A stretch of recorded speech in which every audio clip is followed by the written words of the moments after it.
Hello, checking. Hello, hello. Hello.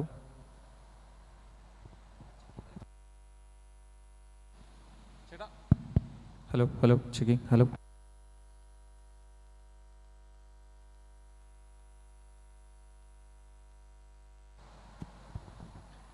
Ananthapuri Hindu മഹാസമ്മേളനത്തിൻ്റെ ഇന്നത്തെ ആദ്യത്തെ session നമ്മൾ ആരംഭിക്കുകയാണ്.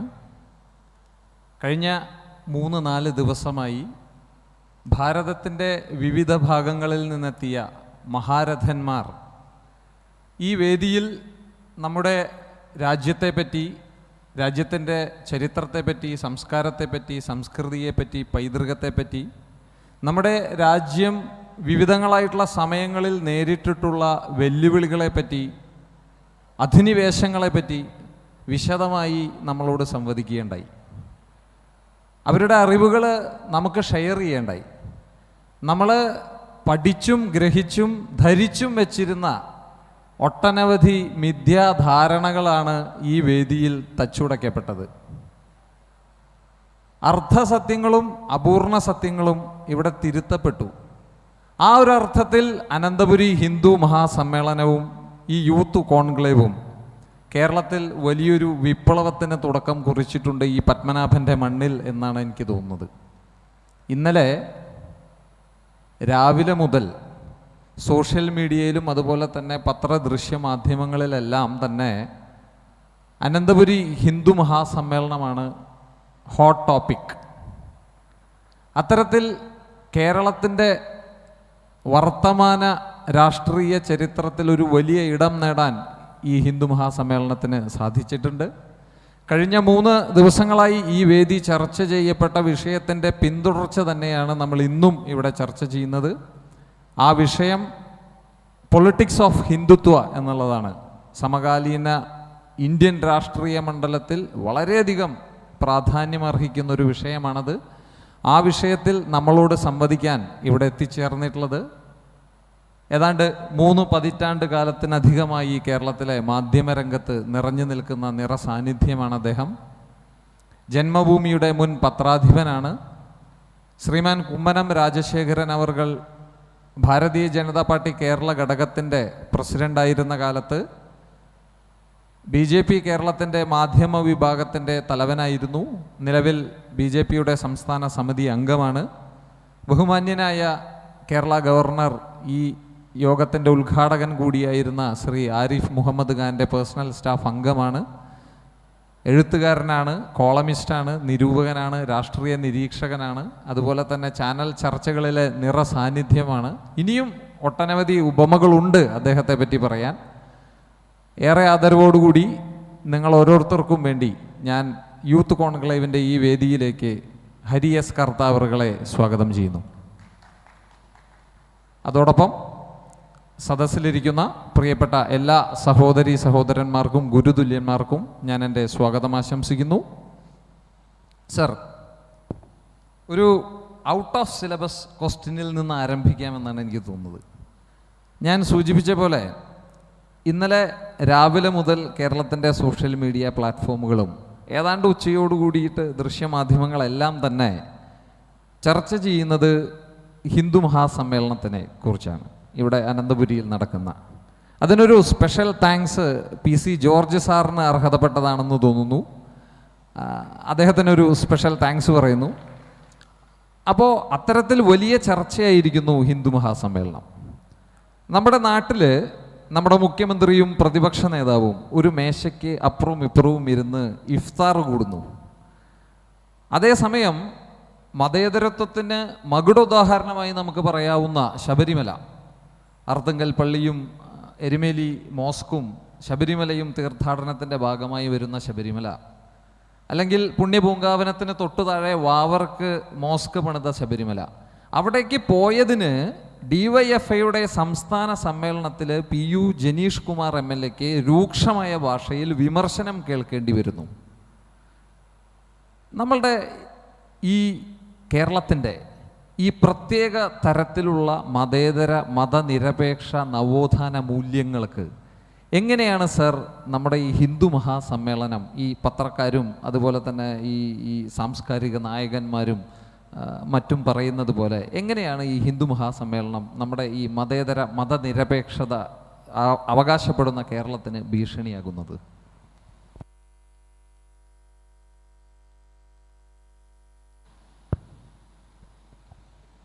എല്ലാവർക്കും നമസ്കാരം.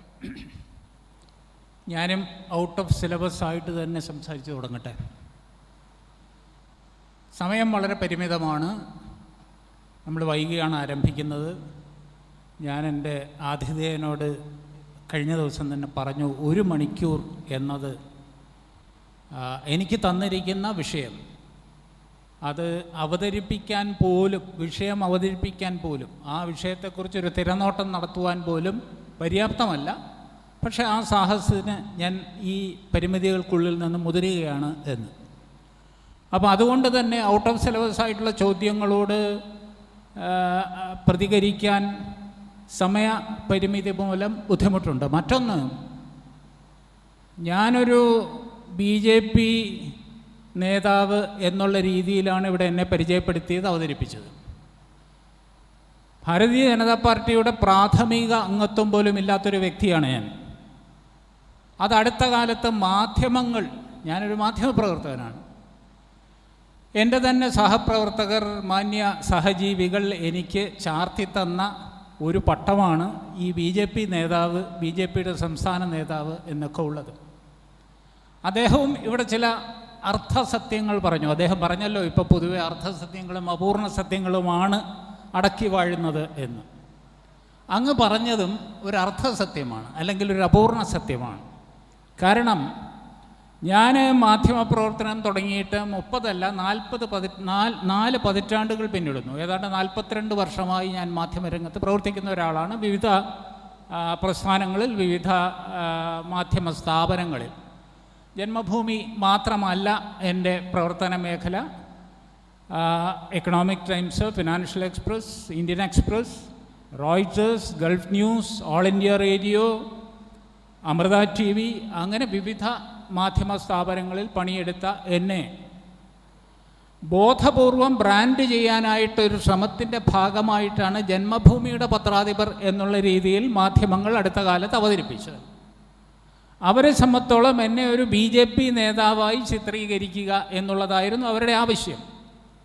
ആ നിലയ്ക്ക് ഏറ്റവും അനുയോജ്യമായത് മറ്റു കാര്യങ്ങളൊക്കെ മറച്ചു വച്ചുകൊണ്ട് എൻ്റെ മാധ്യമ പാരമ്പര്യവും പരിചയവും ഒക്കെ തികച്ചും അവഗണിച്ചുകൊണ്ട് പണ്ട് കുരുക്ഷേത്ര ഭൂമിയിൽ അശ്വത്ഥാമ ഹത കുഞ്ചര എന്ന് പറഞ്ഞതുപോലെ, കുഞ്ചര എന്നത് വളരെ പതുക്കെ പറയുകയും അശ്വത്ഥാമ ഹത എന്ന് ഉറച്ച് ആ അർത്ഥസത്യം വിളിച്ചു പറയുകയും ചെയ്തതുപോലെ എന്നെ ഒരു BJP നേതാവായിട്ട് അവതരിപ്പിക്കുകയാണ് ചെയ്തത്. ഞാനിവിടെ പറഞ്ഞല്ലോ, ഞാൻ BJPക്ക് not even a primary member of Bharatiya Janata party. ഞാനൊരു രാഷ്ട്രീയക്കാരനല്ല, ഒരു രാഷ്ട്രീയ പാർട്ടിയിലും എനിക്ക് അംഗത്വമില്ല. പക്ഷേ അതേ അവസരത്തിൽ BJP എന്ന രാഷ്ട്രീയ പ്രസ്ഥാനം പ്രതിദാനം ചെയ്യുന്നു എന്ന് അവകാശപ്പെടുന്ന പ്രത്യയശാസ്ത്രത്തോട്, ദർശനത്തോട്, അതിൻ്റെ മാതൃപ്രസ്ഥാനത്തോട് അങ്ങേയറ്റം പ്രതിബദ്ധത പുലർത്തുകയും അതിനുവേണ്ടി വലിയ വില തൊഴിൽ രംഗത്തും പൊതുരംഗത്തും വിദ്യാർത്ഥി ജീവിതകാലത്തും ഒക്കെ കൊടുത്തിട്ടുള്ളൊരു വ്യക്തിയാണ്. അത് ഞാൻ ഒരിക്കലും തള്ളിക്കളയുന്നില്ല. അപ്പോൾ ആ രീതിയിൽ ഒരു ഹിന്ദുത്വ ആഭിമുഖ്യമുള്ള ഒരു മാധ്യമപ്രവർത്തകൻ എന്നുള്ള നിലയിലാണ് ഞാൻ ഈ ഹിന്ദു സമ്മേളനത്തിൽ പങ്കെടുക്കുന്നത്. ഇവിടെ PC ജോർജിൻ്റെ പരാമർശത്തെക്കുറിച്ച് പറയുകയുണ്ടായി. PC ജോർജിനെക്കുറിച്ച് എനിക്ക് വ്യക്തിപരമായി വലിയ ബഹുമാനമൊന്നുമുള്ള ആളല്ല. PC ജോർജ് പറഞ്ഞ കാര്യങ്ങളോട് ഞാൻ വിയോജിക്കുന്നുമില്ല. പക്ഷെ PC ജോർജ് എന്ന വ്യക്തി, നമ്മളൊക്കെ ഹിന്ദുക്കളാണെന്ന് അഭിമാനിക്കുന്നവരാണല്ലോ, ആ വ്യക്തി അദ്ദേഹത്തിൻ്റെ മകൻ്റെ കല്യാണം വന്നപ്പോൾ ഈ പറയുന്ന ഹിന്ദുത്വ അവബോധവും ഒക്കെ മറന്നൊരു വ്യക്തിയാണ്. അതുകൊണ്ട് അതിലേക്ക് ഞാൻ കൂടുതൽ പോകുന്നില്ല. ഒരു പക്ഷേ രാഷ്ട്രീയ കാരണങ്ങളാൽ, രാഷ്ട്രീയ സമ്മർദ്ദങ്ങളാൽ, രാഷ്ട്രീയ സാഹചര്യങ്ങളാൽ അദ്ദേഹം ഇന്ന് തീർച്ചയായിട്ടും ഹിന്ദുത്വത്തെ ഉയർത്തിപ്പിടിക്കുവാൻ തയ്യാറെടുക്കുന്നു. അത് സ്വാഗതാർഹമാണ്, പ്രോത്സാഹിപ്പിക്കേണ്ടതാണ്, സംശയമൊന്നുമില്ല. പക്ഷേ എൻ്റെ സമയം, എൻ്റെ ഈ വേദി PC ജോർജിനെ കുറിച്ച് വിമർശിച്ചോ അല്ലെങ്കിൽ അനുകൂലിച്ചോ പാഴാക്കാൻ ഞാൻ ഉദ്ദേശിക്കുന്നില്ല. എനിക്ക് തന്നിരിക്കുന്ന വിഷയം ഞാൻ പറഞ്ഞതുപോലെ വളരെ അഗാധമായൊരു വിഷയമാണ്. ഹിന്ദുത്വ രാഷ്ട്രീയം അല്ലെങ്കിൽ ഹിന്ദുത്വത്തിൻ്റെ രാഷ്ട്രീയം എന്ന് പറയുമ്പോൾ പലപ്പോഴും വളരെയേറെ തെറ്റിദ്ധരിക്കപ്പെട്ടിട്ടുള്ള ഒരു പദമാണ് ഹിന്ദുത്വം എന്നുള്ളത്. നമുക്കൊക്കെ തന്നെ ഹിന്ദുത്വം എന്താണ് എന്നുള്ളതിനെക്കുറിച്ച് വ്യക്തമായൊരു കാഴ്ചപ്പാടില്ല. എന്താണ് ഹിന്ദുത്വം എന്ന് ചോദിച്ചു കഴിഞ്ഞാൽ ഒറ്റവാചകത്തിൽ അല്ലെങ്കിൽ ഒരു പാരഗ്രാഫിൽ അല്ലെങ്കിൽ ഒരു പേജിൽ എന്താണ് ഹിന്ദുത്വം എന്ന് വിശദീകരിക്കാൻ നമുക്കാവില്ല.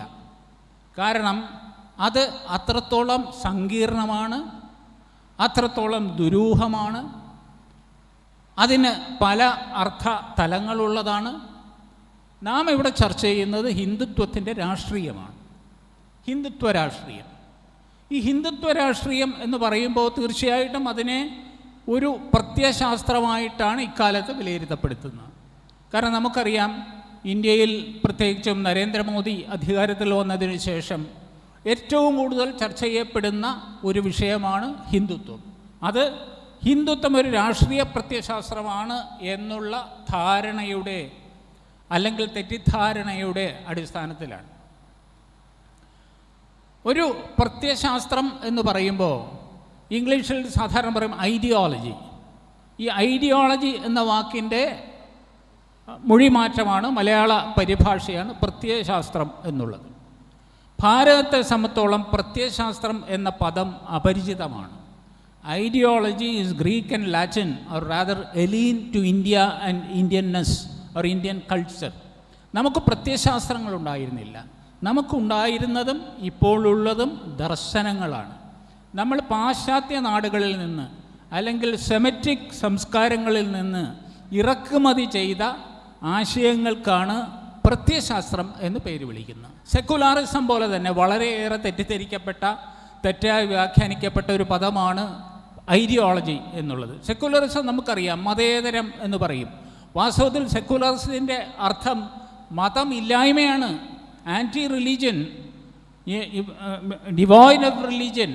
മതമില്ലാത്ത ഒരവസ്ഥയാണ് മതേതരമെന്നും മതേതരത്വമെന്നും ഒക്കെ വിവക്ഷിക്കുന്നത്. നമ്മൾ ഡിക്ഷണറികൾ പരിശോധിച്ച്, ഓക്സ്ഫോർഡ് ഡിക്ഷണറിയോ അല്ലെങ്കിൽ ചേംബേഴ്സ് ഡിക്ഷണറിയോ ഒക്കെ പരിശോധിച്ച് കഴിഞ്ഞാൽ സെക്കുലാറിസത്തിൻ്റെ അർത്ഥം വളരെ വ്യക്തമാണ്. It is devoid of religion. മതമില്ലാത്തതെന്തോ അത് മതേതരം. പക്ഷെ നമ്മുടെ നാട്ടിൽ മതേതരത്വം മറ്റൊരു രീതിയിലാണ് നിർവചിക്കപ്പെട്ടിട്ടുള്ളത്, വ്യാഖ്യാനിക്കപ്പെട്ടിട്ടുള്ളത്. അടുത്ത കാലത്ത് ശ്രീമതി ഇന്ദിരാഗാന്ധി ഇന്ത്യയുടെ പ്രധാനമന്ത്രിയായിരുന്ന കാലത്ത് നമ്മുടെ ഭരണഘടനയിൽ പോലും മതേതരത്വം അല്ലെങ്കിൽ സെക്കുലാറിസം എന്ന പദം കൂട്ടിച്ചേർക്കപ്പെട്ടു. അത് ശരിയോ തെറ്റോ എന്നുള്ളത് മറ്റൊരു പ്രശ്നം. പഞ്ചസാരയെടുക്കെ പുറത്ത് പഞ്ചസാര എന്ന് എഴുതി വെക്കുന്നത് പോലെ ഉറുമ്പുകളെ അകറ്റാൻ വേണ്ടി എന്നതുപോലെ മൗഢ്യമാണ് ഭരണഘടനയിൽ മതേതരത്വം അല്ലെങ്കിൽ മതേതര ജനാധിപത്യ സോഷ്യലിസ്റ്റ് റിപ്പബ്ലിക്ക് എന്ന് എഴുതി ചേർത്ത്. അതവിടെ നിൽക്കട്ടെ, അതല്ലല്ലോ നമ്മുടെ ചർച്ചാ വിഷയം. അപ്പോൾ ഇവിടെ സർവമത സമഭാവം അല്ലെങ്കിൽ എല്ലാ മതങ്ങളെയും ഒരുപോലെ കാണുന്ന ഒരു സംവിധാനത്തിനെ അല്ലെങ്കിൽ ഒരു സാഹചര്യത്തെ ആണ് ഇന്ത്യൻ കോണ്ടെക്സ്റ്റിൽ, ഇന്ത്യൻ വീക്ഷണത്തിൽ, ഇന്ത്യൻ പേഴ്സ്പെക്റ്റീവിൽ നമ്മൾ മതേതരത്വം അല്ലെങ്കിൽ സെക്കുലാർ എന്ന് പറയുന്നത്. സാധാരണ രീതിയിൽ ഹീസ് എ സെക്കുലാർ പേഴ്സൺ എന്ന് പറഞ്ഞാൽ മതവിശ്വാസി അല്ലാത്തൊരു വ്യക്തി എന്നുള്ളതാണ്. ഹിന്ദുത്വത്തിൻ്റെ പിതാവ് എന്ന് വിശേഷിപ്പിക്കപ്പെടുന്ന സാക്ഷാൽ V D Savarkar, he was a secular person. Savarkar ഒരു സെക്കുലാർ വ്യക്തിയായിരുന്നു, ഒരു മതേതര വ്യക്തിയായിരുന്നു. അദ്ദേഹത്തിന് മതമില്ലായിരുന്നു, മതവിശ്വാസമില്ലായിരുന്നു. ഇന്ന് പക്ഷേ ഏറ്റവും കൂടുതൽ ഹിന്ദുത്വത്തിൻ്റെ പേരിൽ അല്ലെങ്കിൽ മതേതരത്വത്തിൻ്റെ പേരിൽ അധിക്ഷേപിക്കപ്പെടുന്നത്, ആക്ഷേപിക്കപ്പെടുന്നത് ഈ മതേതരവാദിയായിരുന്ന സവർക്കറെയാണ്. അതിലേക്ക് നമുക്ക് പിന്നീട് വരാം. അപ്പോൾ ഹിന്ദുത്വം എന്നുള്ളത് ഏറെ തെറ്റിദ്ധരിക്കപ്പെട്ട ഒരു പദമാണ്. ആ തെറ്റിദ്ധാരണ വളരെ ബോധപൂർവമുള്ള ആസൂത്രിതമായ ശ്രമത്തിൻ്റെ ഫലമായി ഉണ്ടായതാണ്. ഞാൻ നേരത്തെ പറഞ്ഞു, ചില വൈദേശിക പ്രത്യയശാസ്ത്രങ്ങൾ, ചില സെമറ്റിക് ആശയങ്ങൾ ഇന്ത്യയിലേക്ക് ഇറക്കുമതി ചെയ്യപ്പെട്ടു. അവയുടെ പ്രചാരണത്തിന് അനുകൂലമായി ഇന്ത്യൻ മണ്ണിനെ മാറ്റിയെടുക്കാനുള്ള പാഴ്ശ്രമത്തിൻ്റെ ഫലമായി, പാഴ്ശ്രമം എന്നുള്ളത് ഞാൻ അണ്ടർലൈൻ ചെയ്യുകയാണ്, ആ ശ്രമത്തിൻ്റെ ഫലമായിട്ടാണ് ഈ ഹിന്ദുത്വം എന്നുള്ള പദം ദുർവ്യാഖ്യാനം ചെയ്യപ്പെട്ടത്. ഹിന്ദുത്വത്തിനെതിരെ വമ്പിച്ച കടന്നാക്രമണവും ആക്ഷേപവും ആരോപണങ്ങളും ഒക്കെ ഉയർന്നത്. ഇന്നത്തെ ലോകം എന്ന് പറയുന്നത്, എനിക്ക് പെട്ടെന്ന് ഈ പ്രത്യയശാസ്ത്രത്തെക്കുറിച്ചൊക്കെ സംസാരിക്കുമ്പോൾ പ്രത്യയശാസ്ത്രങ്ങൾക്ക് അവധി കൊടുത്ത ഒരു കാലഘട്ടത്തിലാണ് നാം ജീവിക്കുന്നത്. ഏറ്റവും കൂടുതൽ പ്രത്യയശാസ്ത്ര പിടിവാശി കാണിച്ചിരുന്ന ഇന്ത്യയിൽ കമ്മ്യൂണിസ്റ്റ് പ്രസ്ഥാനമാണ്.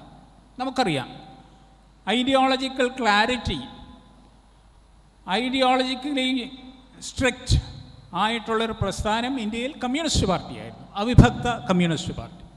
ആ കമ്മ്യൂണിസ്റ്റ് പാർട്ടി ഇന്ത്യയിൽ രൂപീകരിക്കപ്പെടുമ്പോൾ, അല്ലെങ്കിൽ ആഗോള കമ്മ്യൂണിസ്റ്റ് പ്രസ്ഥാനത്തിൻ്റെ ഇന്ത്യൻ ഘടകം രൂപീകരിക്കപ്പെടുമ്പോൾ, അത് ഇന്ത്യൻ കമ്മ്യൂണിസ്റ്റ് പാർട്ടി എന്ന് പേരിടണമോ കമ്മ്യൂണിസ്റ്റ് പാർട്ടി ഓഫ് ഇന്ത്യ എന്ന് പേരിടണമോ എന്നുള്ളതായിരുന്നു തർക്കം. വലിയ തർക്കമായിരുന്നു അത്. ആ തർക്കത്തിനെ തുടർന്ന് അന്ന് പോളിറ്റ് ബ്യൂറോ, കമ്മ്യൂണിസ്റ്റ് പാർട്ടിയുടെ അന്നത്തെ പോളിറ്റ് ബ്യൂറോയിൽ നിന്ന് ഇറങ്ങിപ്പോക്ക് വരെ ഉണ്ടായി. കാരണം ചിലരുടെ ആവശ്യം അതിന് ഇന്ത്യൻ കമ്മ്യൂണിസ്റ്റ് പാർട്ടി എന്ന് നാമകരണം ചെയ്യണം എന്നുള്ളതായിരുന്നു.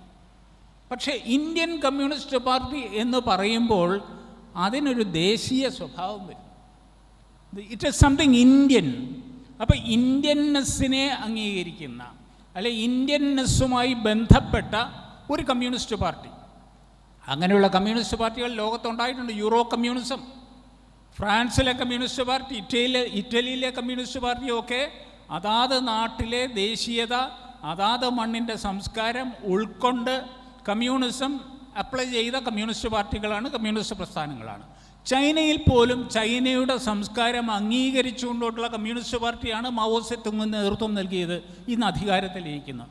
പക്ഷേ ഇന്ത്യയെ സംബന്ധിച്ചോളം ഇന്ത്യൻ സംസ്കാരത്തോട് അല്ലെങ്കിൽ ഇന്ത്യൻ ആയ എന്തിനോടും മുഖം തിരിച്ചു നിൽക്കുന്ന ഒരു സമീപനമാണ് കമ്മ്യൂണിസ്റ്റ് പാർട്ടി എല്ലാ കാലത്തും സ്വീകരിച്ചിട്ടുള്ളത്. അതിൻ്റെ പുറത്താണ് ഇത് ഇന്ത്യൻ കമ്മ്യൂണിസ്റ്റ് പാർട്ടി എന്ന് പേരിടണമോ കമ്മ്യൂണിസ്റ്റ് പാർട്ടി ഓഫ് ഇന്ത്യ എന്ന് പേരിടണമോ എന്നുള്ള തർക്കം വന്നത്.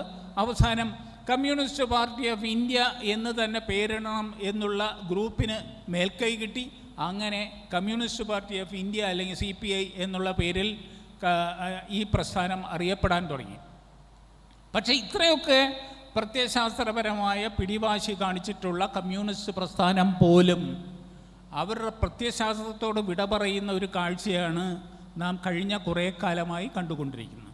ഏറ്റവും ഒടുവിൽ നടന്ന കമ്മ്യൂണിസ്റ്റ് CPIMൻ്റെ കോൺഗ്രസ്, അടുത്ത കാലത്ത് കണ്ണൂർ നടന്ന ഏതാനും ആഴ്ചകൾക്ക് മുമ്പ് സമാപിച്ച കമ്മ്യൂണിസ്റ്റ് പാർട്ടി CPMൻ്റെ പാർട്ടി കോൺഗ്രസിൽ പോലും പ്രത്യയശാസ്ത്രത്തോട്, കമ്മ്യൂണിസ്റ്റ് പ്രത്യയശാസ്ത്രത്തോട് അല്ലെങ്കിൽ മാർക്സിസം ലെനിനിസത്തിനോട് വിട പറയുന്ന ഒരു കാഴ്ച, വലിയ വ്യതിയാനമാണ് ഉണ്ടായിരിക്കുന്നത്. പണ്ടൊക്കെ ഈ പ്രത്യയശാസ്ത്രപരമായ വ്യതിയാനത്തെക്കുറിച്ചൊക്കെ പാർട്ടി കോൺഗ്രസ്സുകളിലും പാർട്ടി പങ്ക്തികളിലും പാർട്ടി പ്രസിദ്ധീകരണങ്ങളിലും മാധ്യമങ്ങളിലും ഒക്കെ വലിയ ചർച്ച നടക്കുമായിരുന്നു. ഇന്നതാരും ചർച്ച ചെയ്യുന്നതായിട്ട് കേൾക്കുന്നില്ല. അത് പാർട്ടിയെ അനുകൂലിക്കുന്നവരും പാർട്ടിയെ പ്രതികൂലിക്കുന്നവരും അത് കാര്യമാക്കുന്നില്ല. കാരണം പ്രത്യയശാസ്ത്രം എന്ന് പറയുന്നത് അപ്രസക്തമായ ഒരു കാലഘട്ടത്തിലാണ് നാം ജീവിക്കുന്നത് എന്നുള്ളതൊരു സത്യമാണ്. എന്തുകൊണ്ടത് സംഭവിക്കുന്നു? ഇവിടെയാണ് എനിക്ക് മാവോ സേതുങ്ങിൻ്റെ, അദ്ദേഹം ഒരു കമ്മ്യൂണിസ്റ്റ് ആചാര്യനാണല്ലോ, ഒരുപക്ഷെ മാർക്സും ലെനിനും കഴിഞ്ഞാൽ ലോകത്ത് ഏറ്റവും കൂടുതൽ കമ്മ്യൂണിസ്റ്റുകൾ ആരാധിക്കുന്ന അല്ലെങ്കിൽ ആരാധിച്ചിരുന്ന ഒരു communist ആചാര്യനാണ് Shri Mao Zedong. Mao സേതുങ്ങിൻ്റെ വളരെ പ്രസക്തമായ ഒരു സൂക്തമുണ്ട്. ഞാനൊക്കെ വിദ്യാർത്ഥിയായിരിക്കുന്ന കാലത്ത് ഈ പറയുന്ന ചെയർമാൻ മാവോയ്ക്കും ചെഗുവേരയ്ക്കും ഒക്കെ വലിയ സ്വാധീനമായിരുന്നു ക്യാമ്പസുകളിൽ, വിദ്യാർത്ഥികളുടെ ഇടയിൽ, ചെറുപ്പക്കാരുടെ ഇടയിൽ. ഇന്നത്തെ പോലെ അല്ല. അപ്പോൾ അന്ന് ചെറുപ്പക്കാരൊക്കെ പറഞ്ഞു നടന്നിരുന്ന ഒരു മാവോ സൂക്തമുണ്ട്, ചുവരുകളിലൊക്കെ എഴുതിയിട്ടിരുന്ന ഒരു മാവോ സൂക്തമുണ്ട്. അതിൽ വളരെ പ്രധാനപ്പെട്ട ഒന്ന്, whether you like it or not, working class ideology is in command everywhere. നിങ്ങൾക്ക് ഇഷ്ടപ്പെട്ടാലും ഇല്ലെങ്കിലും, നിങ്ങൾ അംഗീകരിച്ചാലും ഇല്ലെങ്കിലും, തൊഴിലാളി വർഗ പ്രത്യയശാസ്ത്രം എല്ലാ മേഖലകളിലും ആധിപത്യത്തിലാണ്, ഈസ് ഇൻ കമാൻഡ് എവരിവെയർ എന്നുള്ളതാണ്. അടുത്ത കാലത്ത് ബോംബെയിലൊരു അഡ്വർടൈസേഴ്സ് കോൺഫറൻസ് നടക്കുകയുണ്ട്, ഒരു ആഗോള പരസ്യ പ്രവർത്തകരുടെ സമ്മേളനം. പരസ്യദാതാക്കളുടെയും പരസ്യം സംവിധാനം ചെയ്യുന്നവരുടെയും പരസ്യം നൽകുന്ന ഏജൻസികളുടെയും ഒക്കെ തലപ്പത്തുള്ള അന്താരാഷ്ട്ര തലത്തിലുള്ള ഒരു സമ്മേളനമായിരുന്നു. ആ സമ്മേളനത്തിൽ ആമുഖ പ്രഭാഷണം നടത്തിയത് പീയൂഷ് പാണ്ഡെ എന്ന പരസ്യകലയുടെ ആചാര്യനാണ്. Piyush Pande is known the guru of advertising. He gave the keynote address. അദ്ദേഹം അവിടെ അദ്ദേഹത്തിൻ്റെ ആമുഖ പ്രഭാഷണം ആരംഭിച്ചത് ഞാനിവിടെ ഉദ്ധരിച്ച മാവോ സൂക്തം ഉദ്ധരിച്ചുകൊണ്ടാണ്. അപ്പോൾ എല്ലാവരും വളരെ അത്ഭുതത്തോടു കൂടി കേട്ടിരുന്നു, ഇതെന്തുകൊണ്ടാണ് ഇദ്ദേഹം ഇങ്ങനെ മാവോയെ ഉദ്ധരിച്ചുകൊണ്ട് ഈ കച്ചവടത്തിൻ്റെ ഒരു അന്തരീക്ഷത്തിൽ സംസാരിക്കുന്നത് എന്ന് ചോദിക്കും. കാരണം പരസ്യം എന്ന് പറയുന്ന ലാഭമുണ്ടാക്കാൻ വേണ്ടിയിട്ടാണ്, സാധനങ്ങൾ വിറ്റഴിക്കാനുള്ളതാണ്. അവിടെ മാവോയുടെ തൊഴിലാളി വർഗ പ്രത്യയശാസ്ത്രത്തിനാണ് എല്ലാ മേഖലയിലും സ്വാധീനം എന്ന് ഇദ്ദേഹം പറയുന്നത് ഒരുപക്ഷെ അദ്ദേഹത്തിന് വേദി മറന്ന് സംസാരിക്കുകയാണോ സദസ്സ് മറന്ന് സംസാരിക്കുകയാണോ എന്ന് പോലും സംശയിച്ചു പോയി.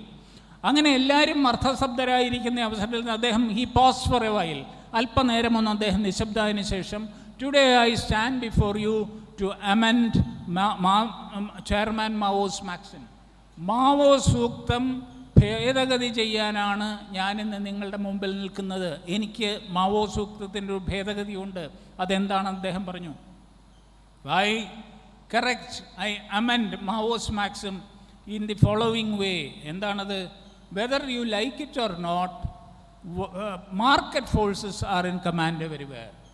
നിങ്ങൾക്ക് ഇഷ്ടപ്പെട്ടാലും ഇല്ലെങ്കിലും കമ്പോള ശക്തികൾ, കച്ചവട ശക്തികൾ ആണ് ഇന്ന് എല്ലാ മേഖലകളിലും ആധിപത്യം ചെലുത്തുന്നത്, including People's Republic of China. മാവോസത്തിന് രൂപം നൽകിയ ചൈനീസ് ജനകീയ റിപ്പബ്ലിക്കിൽ പോലും കമ്പോള ശക്തികൾ ആധിപത്യം ചെലുത്തുന്ന ഒരു സാഹചര്യത്തിലാണ് നിൽക്കുന്നത്. ഇവിടെ നമ്മൾ ഹിന്ദുത്വ പ്രത്യയശാസ്ത്രത്തെക്കുറിച്ച്, അല്ലെങ്കിൽ ഹിന്ദുത്വ പ്രത്യയശാസ്ത്രം എന്ന് വിളിക്കുന്നത് വാസ്തവത്തിൽ എനിക്കിഷ്ടമല്ല, അതൊരു ദർശനം എന്ന് വിളിക്കുന്നതായിരിക്കും ശരി. കാരണം പ്രത്യയശാസ്ത്രത്തിന് അതിൻ്റേതായ പരിമിതികളുണ്ട്. പ്രത്യയശാസ്ത്രം പ്രയോഗതലത്തിൽ വരുമ്പോൾ പാളിപ്പോകുന്നത് നമ്മൾ കണ്ടതാണ്. നേരത്തെ പറഞ്ഞല്ലോ, നല്ല ലക്ഷണമൊത്ത പ്രത്യയശാസ്ത്രമാണ് മാർക്സിസം ലെനിനിസം. പക്ഷേ അത് റഷ്യയിൽ പരാജയപ്പെട്ടു, ഈസ്റ്റ് യൂറോപ്യൻ രാജ്യങ്ങളിൽ പരാജയപ്പെട്ടു, ക്യൂബയിൽ പോലും പരാജയപ്പെട്ടു, ചൈനയിൽ അനുദിനം പരാജയപ്പെട്ടുകൊണ്ടിരിക്കുന്നു. അതുകൊണ്ട് നമുക്ക് ഹിന്ദുത്വത്തെ ഒരു പ്രത്യയശാസ്ത്രം എന്നതിലുപരി ഒരു ദർശനം എന്ന് വിശേഷിപ്പിക്കാം, ദർശനം എന്ന് വിളിക്കാം. അതായിരിക്കും കൂടുതൽ ഭാരതീയം എന്ന് കരുതുന്നു. അതുകൊണ്ട് ഹിന്ദുത്വ ദർശനത്തെക്കുറിച്ച് സംസാരിക്കുമ്പോൾ നാം ഈ അന്തരീക്ഷത്തെക്കുറിച്ച് ബോധവാന്മാരാകണം. ഈ പീയൂഷ് പാണ്ഡെ പറഞ്ഞ കച്ചവട ശക്തികൾ ആധിപത്യം പുലർത്തുന്ന ഒരു കാലഘട്ടത്തിലാണ് നമ്മൾ ഹിന്ദുത്വ പ്രത്യയശാസ്ത്രത്തെക്കുറിച്ച് സംസാരിക്കുന്നത്. അപ്പോൾ എത്രമാത്രം പ്രസക്തിയുണ്ട് എന്ന് ചോദിച്ചാൽ അതുകൊണ്ട് തന്നെയാണ് ഹിന്ദുത്വത്തെക്കുറിച്ചുള്ള ചർച്ചയ്ക്ക് പ്രസക്തി എന്ന് എനിക്ക് തോന്നുന്നു. കാരണം ഹിന്ദുത്വ പ്രത്യയശാസ്ത്രം അല്ലെങ്കിൽ ഹിന്ദുത്വ ദർശനം ഏറ്റവും അധികം തെറ്റിദ്ധരിക്കപ്പെടുകയും ഏറ്റവും അധികം ദുർവ്യാഖ്യാനിക്കപ്പെടുകയും ഏറ്റവും കൂടുതൽ ആരോപണ വിധേയവും ആക്ഷേപ വിധേയവുമാവുന്ന ഒരു സാഹചര്യത്തിലാണ് ഹിന്ദുത്വ ദർശനം ചർച്ച ചെയ്യപ്പെടേണ്ടത്. ഹിന്ദുത്വം ഞാൻ ആമുഖമായി പറഞ്ഞതുപോലെ തന്നെ അതിന് പ്രത്യയശാസ്ത്രപരമായ പരിമിതികളില്ല, പ്രത്യയശാസ്ത്രപരമായ അതിർവരമ്പുകളില്ല. അതിനൊരു ദൈവീക സ്വഭാവമുണ്ട്. ദൈവീക സ്വഭാവം എന്ന് പറഞ്ഞാൽ it is something divine. It is something divine and therefore it is something which cannot be defined. ദൈവീകമായത് എന്തും അല്ലെങ്കിൽ അമാനുഷികമായ എന്തും, അത് ദർശനമാവട്ടെ, പ്രതിഭാസമാവട്ടെ, പ്രസ്ഥാനമാവട്ടെ, പ്രവണതയാവട്ടെ, എന്തും, അതിനെ നമുക്ക് ഒരു നിർവചനത്തിൻ്റെ 4 ചുറ്റളവിനുള്ളിൽ ഒതുക്കാൻ സാധിക്കില്ല എന്നുള്ളതൊരു വസ്തുതയാണ്. അതിന് പലപ്പോഴും നമ്മുടെ ഉപനിഷത്കാരന്മാർ, നമ്മുടെ വേദ ആചാര്യന്മാർ, നമ്മുടെ സാംസ്കാരിക ആചാര്യന്മാരൊക്കെ ഉപയോഗിച്ചിരുന്ന ഒരു സിദ്ധാന്തമാണ്, അല്ലെങ്കിൽ ഒരു രീതിയാണ്, ഒരു ശൈലിയാണ് നേതി ശൈലി എന്ന് പറയുന്നത്. ഉപനിഷത്തുകളിലൊക്കെ നമുക്ക് കാണാം നേതി ന ഇതി, ഇതല്ല എന്നാണ് പറഞ്ഞു പോകുന്നത്. ഒരു ഗുരു ശിഷ്യനെ പഠിപ്പിക്കുന്നത് സത്യം എന്താണ് എന്നതാണ് ചോദ്യം. സത്യത്തെ നിർവചിക്കൂ എന്നാണ് ഗുരുവിനോട് ചോദിക്കുന്നത്. ഏറ്റവും ആത്യന്തികമായ ചോദ്യം, അതിന് കിട്ടേണ്ട ആത്യന്തികമായ ഉത്തരമാണ് എന്താണ് സത്യം എന്നുള്ളതിനെ സംബന്ധിച്ച്. അപ്പോൾ ആ സത്യത്തിനെ കുറിച്ച് മറുപടി പറയാൻ, വ്യക്തമായ മറുപടി പറയുന്നതിന് പകരം ഇതല്ല സത്യം, ഇതല്ല സത്യം, ഇതല്ല സത്യം എന്നുള്ള രീതിയിലാണ് ശിഷ്യനെ സത്യത്തെക്കുറിച്ച് സാക്ഷാത്കാരം ഉണ്ടാക്കി കൊടുക്കുന്നത്, അല്ലെങ്കിൽ സത്യത്തെക്കുറിച്ച് ബോധവൽക്കരണം നൽകുന്നത്. അപ്പോൾ ദൈവികമായ എന്തും ഹിന്ദുത്വം ദൈവികമായ ഒരു ദർശനമായിട്ട് ഞാൻ കാണുന്നു, അല്ലെങ്കിൽ ഭാരതം കാണുന്നു, ഹിന്ദുത്വം നിർവചിക്കാൻ ശ്രമിച്ചവർ കാണുന്നു. അവരൊക്കെ ഈ പറയുന്ന അതിൻ്റെ ഒരു അനിർവചനീയമായ അവസ്ഥ പലപ്പോഴും പ്രതിപാദിക്കുന്നുണ്ട്. ഒരുപക്ഷെ ആദ്യമായി ഹിന്ദുത്വത്തെ നിർവചിക്കാൻ ഒരു ദർശനം എന്നുള്ള രീതിയിൽ, അല്ലെങ്കിൽ ഒരു രാഷ്ട്രീയ പ്രമാണം എന്നുള്ള രീതിയിൽ ഒരു ജനതയുടെ കാഴ്ചപ്പാടിൽ അതിനെ അവതരിപ്പിക്കാൻ ശ്രമിച്ചത് വിനായക ദാമോദര സവർക്കറാണ്. ഞാൻ നേരത്തെ പറഞ്ഞു, ഹിന്ദുത്വത്തിൻ്റെ ആ പിതാവ് എന്നാണ് അദ്ദേഹത്തെ വിശേഷിപ്പിക്കപ്പെടുന്നത്. അദ്ദേഹത്തിന് ആ വിശേഷണം നൽകിയത് ഇന്ത്യക്കാരല്ല. ഹിന്ദുത്വത്തിൻ്റെ പിതാവ് എന്ന് വി.ഡി. സവർക്കറെ വിശേഷിപ്പിച്ചത് ലണ്ടൻ ടൈംസ് എന്ന പത്രമാണ്. അത് 1900 ആദ്യ ഭാഗത്താണ്, ഏതാണ്ട് 1906 സവർക്കർ തൻ്റെ ഹിന്ദുത്വത്തെക്കുറിച്ചുള്ള നിർവചനത്തിനുള്ള ശ്രമം ആരംഭിക്കുന്നത്. ഏതാണ്ട് 1910 ആയപ്പോൾ അദ്ദേഹത്തിൻ്റെ ശ്രമം പൂർത്തിയാക്കിയതിന് ശേഷം ആരാണ് ഹിന്ദുത്വം എന്താണ് എന്ന് സംബന്ധിച്ച് ഒരു ലഘുലേഖ, അതിനൊരു ചെറിയ പുസ്തകമായി ലഭ്യമാണത്.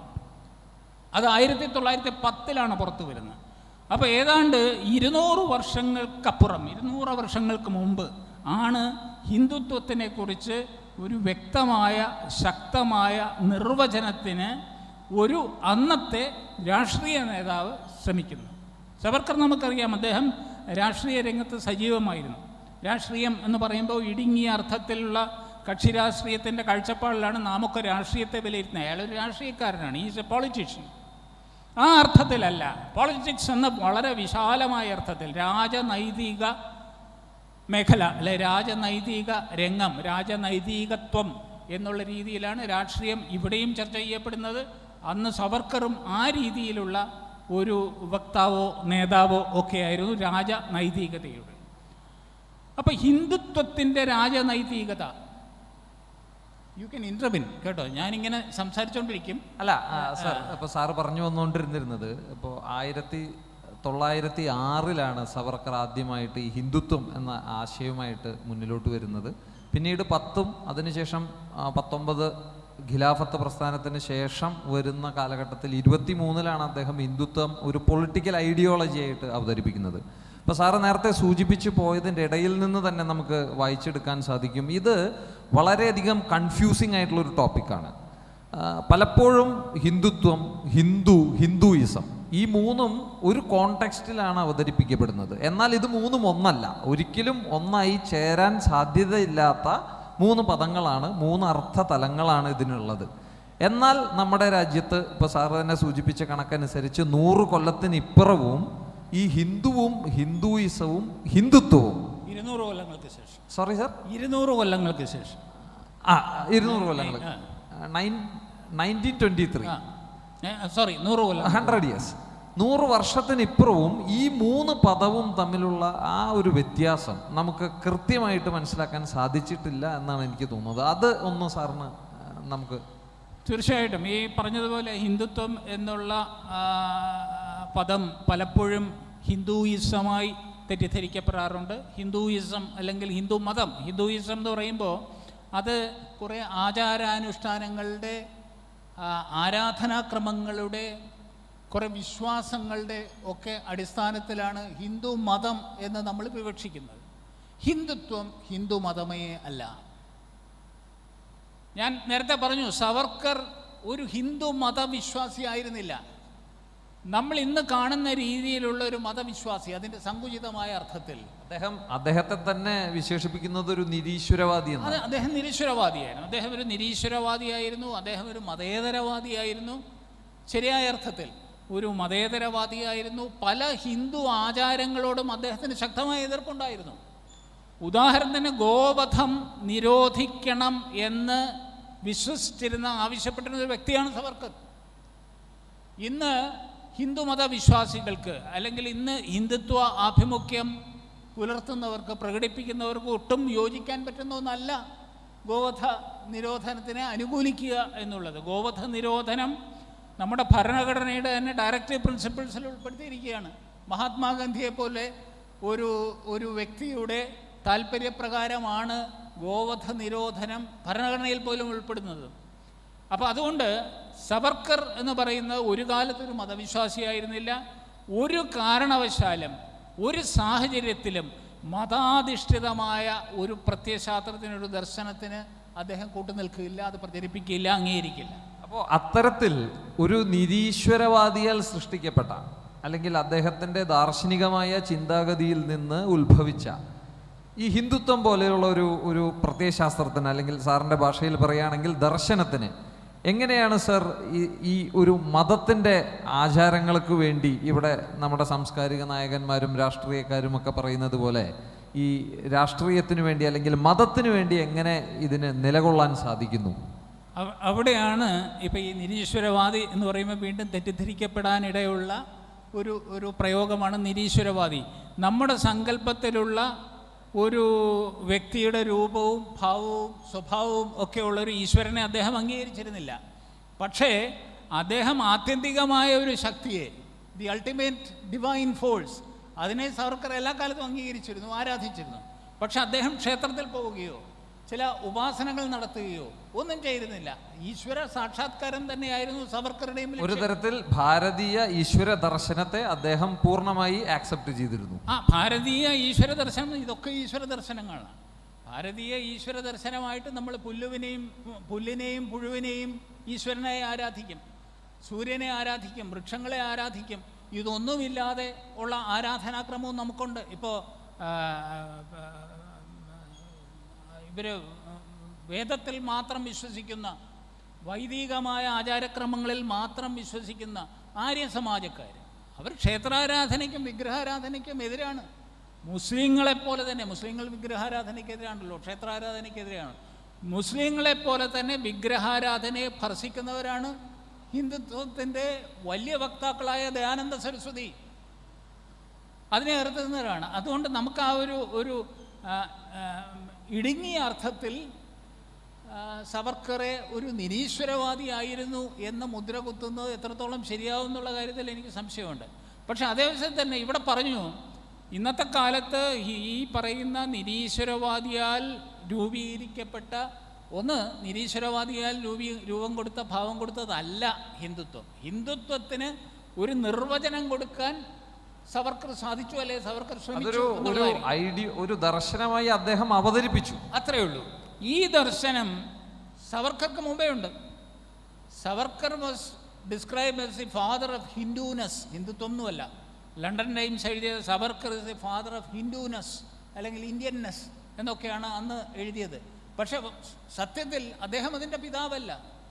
നമ്മൾ പലർക്കും ഈ തെറ്റായ രീതിയിൽ പിതൃത്വം ആരോപിക്കും. അത് വിവാദം ആവും എന്നുള്ളതുകൊണ്ട് ആ പിതൃത്വത്തിലേക്കൊന്നും ഞാൻ കടക്കുന്നില്ല.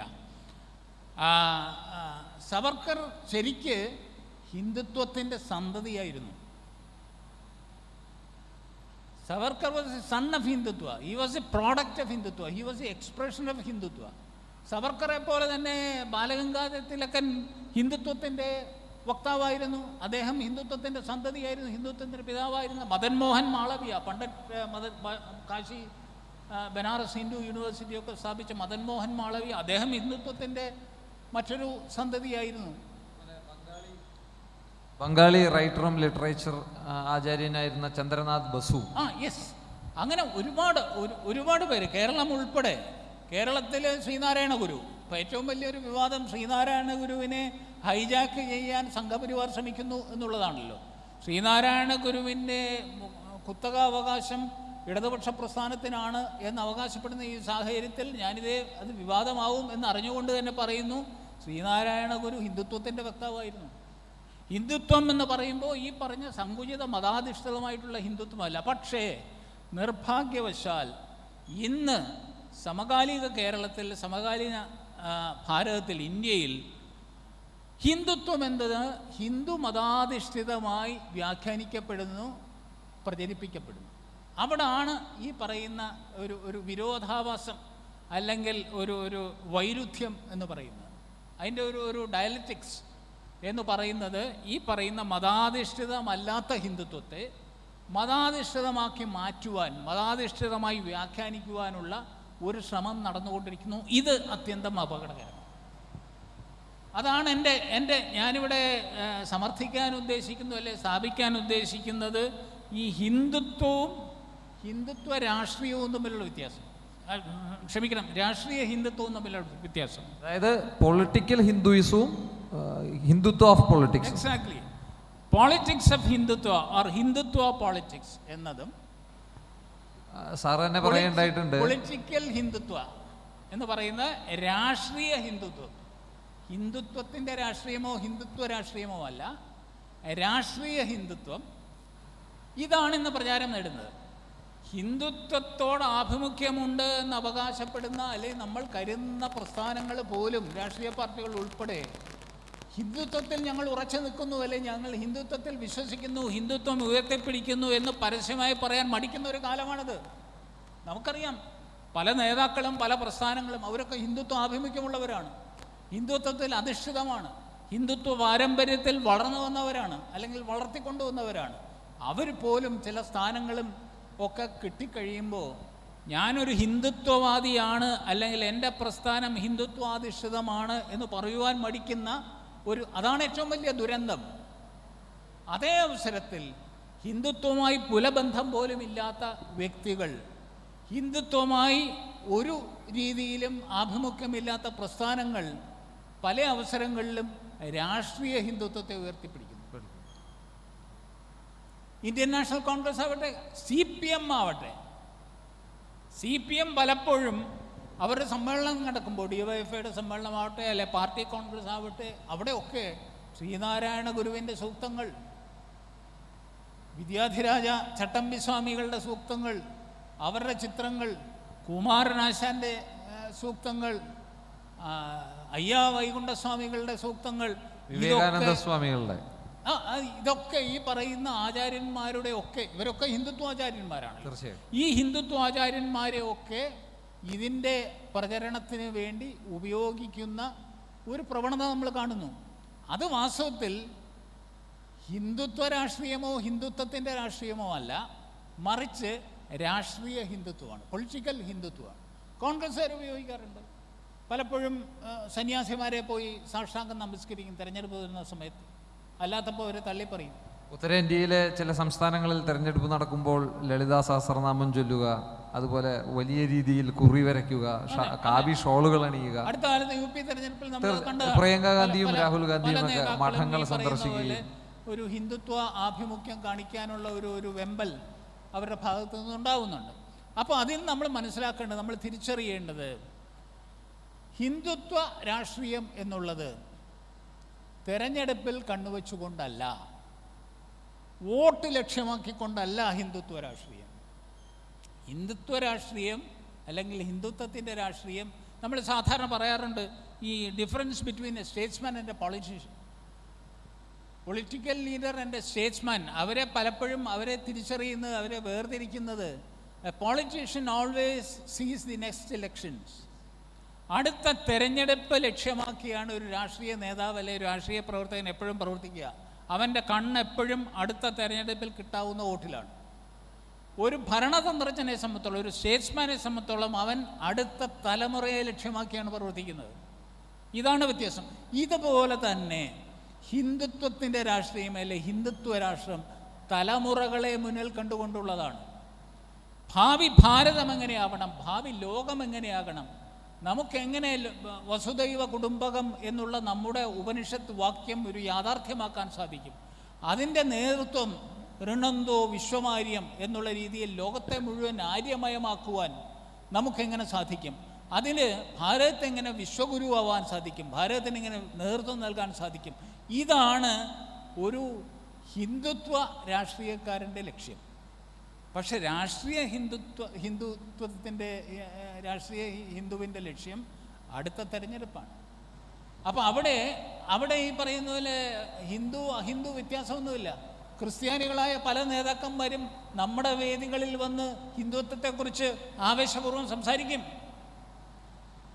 അത് ഈ പറയുന്ന അടുത്ത തലമുറയെ ലക്ഷ്യമാക്കിയോ അല്ലെങ്കിൽ ഭാരതത്തിൻ്റെയോ ലോകത്തിൻ്റെയോ മാനവരാശിയുടെയോ ഭാവിയോ മുന്നിൽ കണ്ടിട്ടല്ല, അടുത്ത തെരഞ്ഞെടുപ്പിൽ എവിടെ എനിക്ക് നിൽക്കാം, ഏത് പാർട്ടിയിൽ എനിക്കൊരു സീറ്റ് ലഭിക്കാം എന്നുള്ളത് മാത്രം കണ്ണുവെച്ചുകൊണ്ടാണ്. അതൊരുപക്ഷെ വിവാദമായി എന്നും വരാം. ഒരുപക്ഷെ ശ്രദ്ധിക്കപ്പെടുന്നത് അത്തരം നെഗറ്റീവായിട്ടുള്ള പ്രസ്താവനകളും പ്രഖ്യാപനങ്ങളുമായിരിക്കും. നമ്മൾ ഹിന്ദുത്വത്തെക്കുറിച്ച് വളരെ കൂലങ്കഷമായി ചിന്തിക്കുകയും ചർച്ച ചെയ്യുകയും ഒക്കെ ചെയ്യുന്നത് അറിയാനും അറിയിക്കാനുമാണ്. ഗുരുദേവൻ പറഞ്ഞ പോലെ വാദിക്കാനും ജയിക്കാനുമല്ല. നമുക്ക് ഒരുപാട് കാര്യങ്ങൾ അറിയാനുണ്ട്, നമുക്ക് തെറ്റിദ്ധാരണകൾ ധാരാളമുണ്ട്. അത് തിരുത്തുക, ശരിയായിട്ട് എന്താണ് ഹിന്ദുത്വം എന്ന് പരസ്പരം ചർച്ച ചെയ്തൊരു സംവാദത്തിലുള്ള ഇപ്പോൾ ഈ ഒരു രീതി വളരെ ഒരു സ്വാഗതാർഹമാണ്. സാധാരണ എങ്ങനെയെന്ന് പറഞ്ഞാൽ ഒരു പ്രഭാഷണം അല്ലെങ്കിൽ ഒരു പ്രസംഗം എന്ന് പറഞ്ഞാൽ ഒരാൾ വേദി വരിക, അയാളുടെ അഭിപ്രായങ്ങൾ പറയുക. It's is a monologue. Monologue again is a Semitic concept. നമ്മുടേതൊരു ഡയലോഗിൻ്റെ സംസ്കാരമാണ്, നമ്മുടെ സംവാദത്തിൻ്റെ സംസ്കാരമാണ് ഭാരതീയ സംസ്കാരം. നമ്മുടെ ഉപനിഷത്തുകളിലുടനീളം സംവാദമാണ്, ഗുരുവും ശിഷ്യനും തമ്മിലുള്ള സംവാദമാണ്. ശ്രീകൃഷ്ണനും അർജുനനും തമ്മിലുള്ള സംവാദമാണ് ഭഗവത്ഗീത. ശ്രീകൃഷ്ണാർജുന സംവാദേ എന്നാണല്ലോ. അതിൽ കൃഷ്ണൻ അവതാര പുരുഷനാണെന്ന് മനസ്സിലാക്കിയിട്ട് പോലും കൃഷ്ണനെ ചോദ്യം ചെയ്യുകയാണ്. സാധാരണ പത്രക്കാരുടെ ഭാഷയിൽ പറഞ്ഞാൽ he is being grilled by Arjuna. ചോദ്യങ്ങൾ ചോദിച്ച് അദ്ദേഹത്തെ വീർപ്പുമുട്ടിക്കുകയാണ്. അദ്ദേഹം ഇതൊക്കെ പറഞ്ഞിട്ട് അവസാനം അർജുനോട് പറയുന്നു, ഞാനിതൊക്കെ പറഞ്ഞു, നിനക്ക് ബോധ്യമാകത്തോണ്ട് ഞാനെൻ്റെ വിശ്വരൂപം കാണിച്ചു. ഇതൊക്കെയാണെങ്കിലും പ്രിയപ്പെട്ട അർജുന, നിനക്കിതൊക്കെ ബൗദ്ധികമായി അനുഭവവേദ്യമാവുകയാണെങ്കിൽ മാത്രം അംഗീകരിക്കുക, അല്ലെങ്കിൽ തള്ളിക്കളയുക. ഇതാണ് നമ്മുടെ പൈതൃകം, ഇതാണ് നമ്മുടെ സംസ്കാരം. പക്ഷെ നമ്മൾ ഇന്ന് ഒരു മോണോലോഗിൻ്റെ സംസ്കാരത്തിലേക്ക് മാറിപ്പോകുന്നു. ഈ ഗിരിപ്രഭാഷണങ്ങളാണ് നമുക്കിപ്പോൾ കൂടുതൽ സ്വീകാര്യമായിട്ടും കൂടുതൽ പ്രചാരത്തിലുള്ളത്. അതിൽ നിന്നും വ്യത്യസ്തമായിട്ട് നമ്മുടേതായ ഒരു സംവാദത്തിൻ്റെ രീതി സ്വീകരിച്ചത് വളരെ സ്വാഗതാർഹമാണ്. പക്ഷേ ആ സംവാദത്തിൽ രണ്ട് വ്യക്തികൾ മാത്രമല്ല, സദസ്സിനും തീർച്ചയായിട്ടും സർ, നമ്മളുടെ ഈ ഒരു സെഷൻ കഴിഞ്ഞാൽ ഓഡിയൻസിന് ഞാൻ ആദ്യമേ പറഞ്ഞു, നമുക്കിങ്ങനെ ഈ ഒരു വേദി സദസ്സ് എന്നുള്ളൊരു വ്യത്യാസം വിടാൻ നമുക്ക് ഒരുമിച്ചിരിക്കാം, താഴെ ഇരിക്കാം. അപ്പോൾ പറഞ്ഞു ക്യാമറയൊക്കെ സെറ്റപ്പ് ചെയ്തിരിക്കുന്നത് ഈ രീതിയിലാണ്.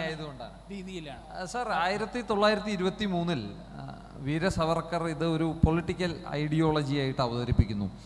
ഈ അവതരിപ്പിക്കുന്ന അവസരത്തിൽ അദ്ദേഹം തന്നെ പറയുന്നുണ്ട്, ഇസ്താംബുൾ ബേസ് ചെയ്തിട്ടുള്ള ഖലീഫയ്ക്കും ഈ ഇസ്ലാമിൻ്റെ മതമൂല്യങ്ങൾക്കും ഇന്ത്യൻ ഇസ്ലാമുകളുടെ ഇടയിൽ വർദ്ധിച്ചു വരുന്ന ജനപിന്തുണയും അതുപോലെ തന്നെ ഈ സ്വീകാര്യതയും, അതോടൊപ്പം 1919 മുതൽ 22 വരെ ഖിലാഫത്ത് പ്രസ്ഥാനത്തിൻ്റെ ഭാഗമായി രാജ്യത്ത് നടന്ന ഒട്ടനവധി കലാപങ്ങളും അതിൻ്റെ ഒരു വെളിച്ചത്തിൽ നമ്മളുടെ ഈ കുലത്തെയും നമ്മളുടെ ഭാരതാംബ എന്ന് നമ്മൾ അമ്മ എന്ന് വിശേഷിപ്പിക്കുന്ന നമ്മളുടെ പവിത്രമായി കണക്കാക്കുന്ന നമ്മുടെ ഈ ജന്മനാടിനെയും അതിൻ്റെ സംസ്കാരത്തെയും നിലനിർത്താൻ വേണ്ടിയാണ് ഞാൻ ഇത്തരം ഒരു ആശയത്തിലേക്ക് വന്നു ചേരുന്നത്.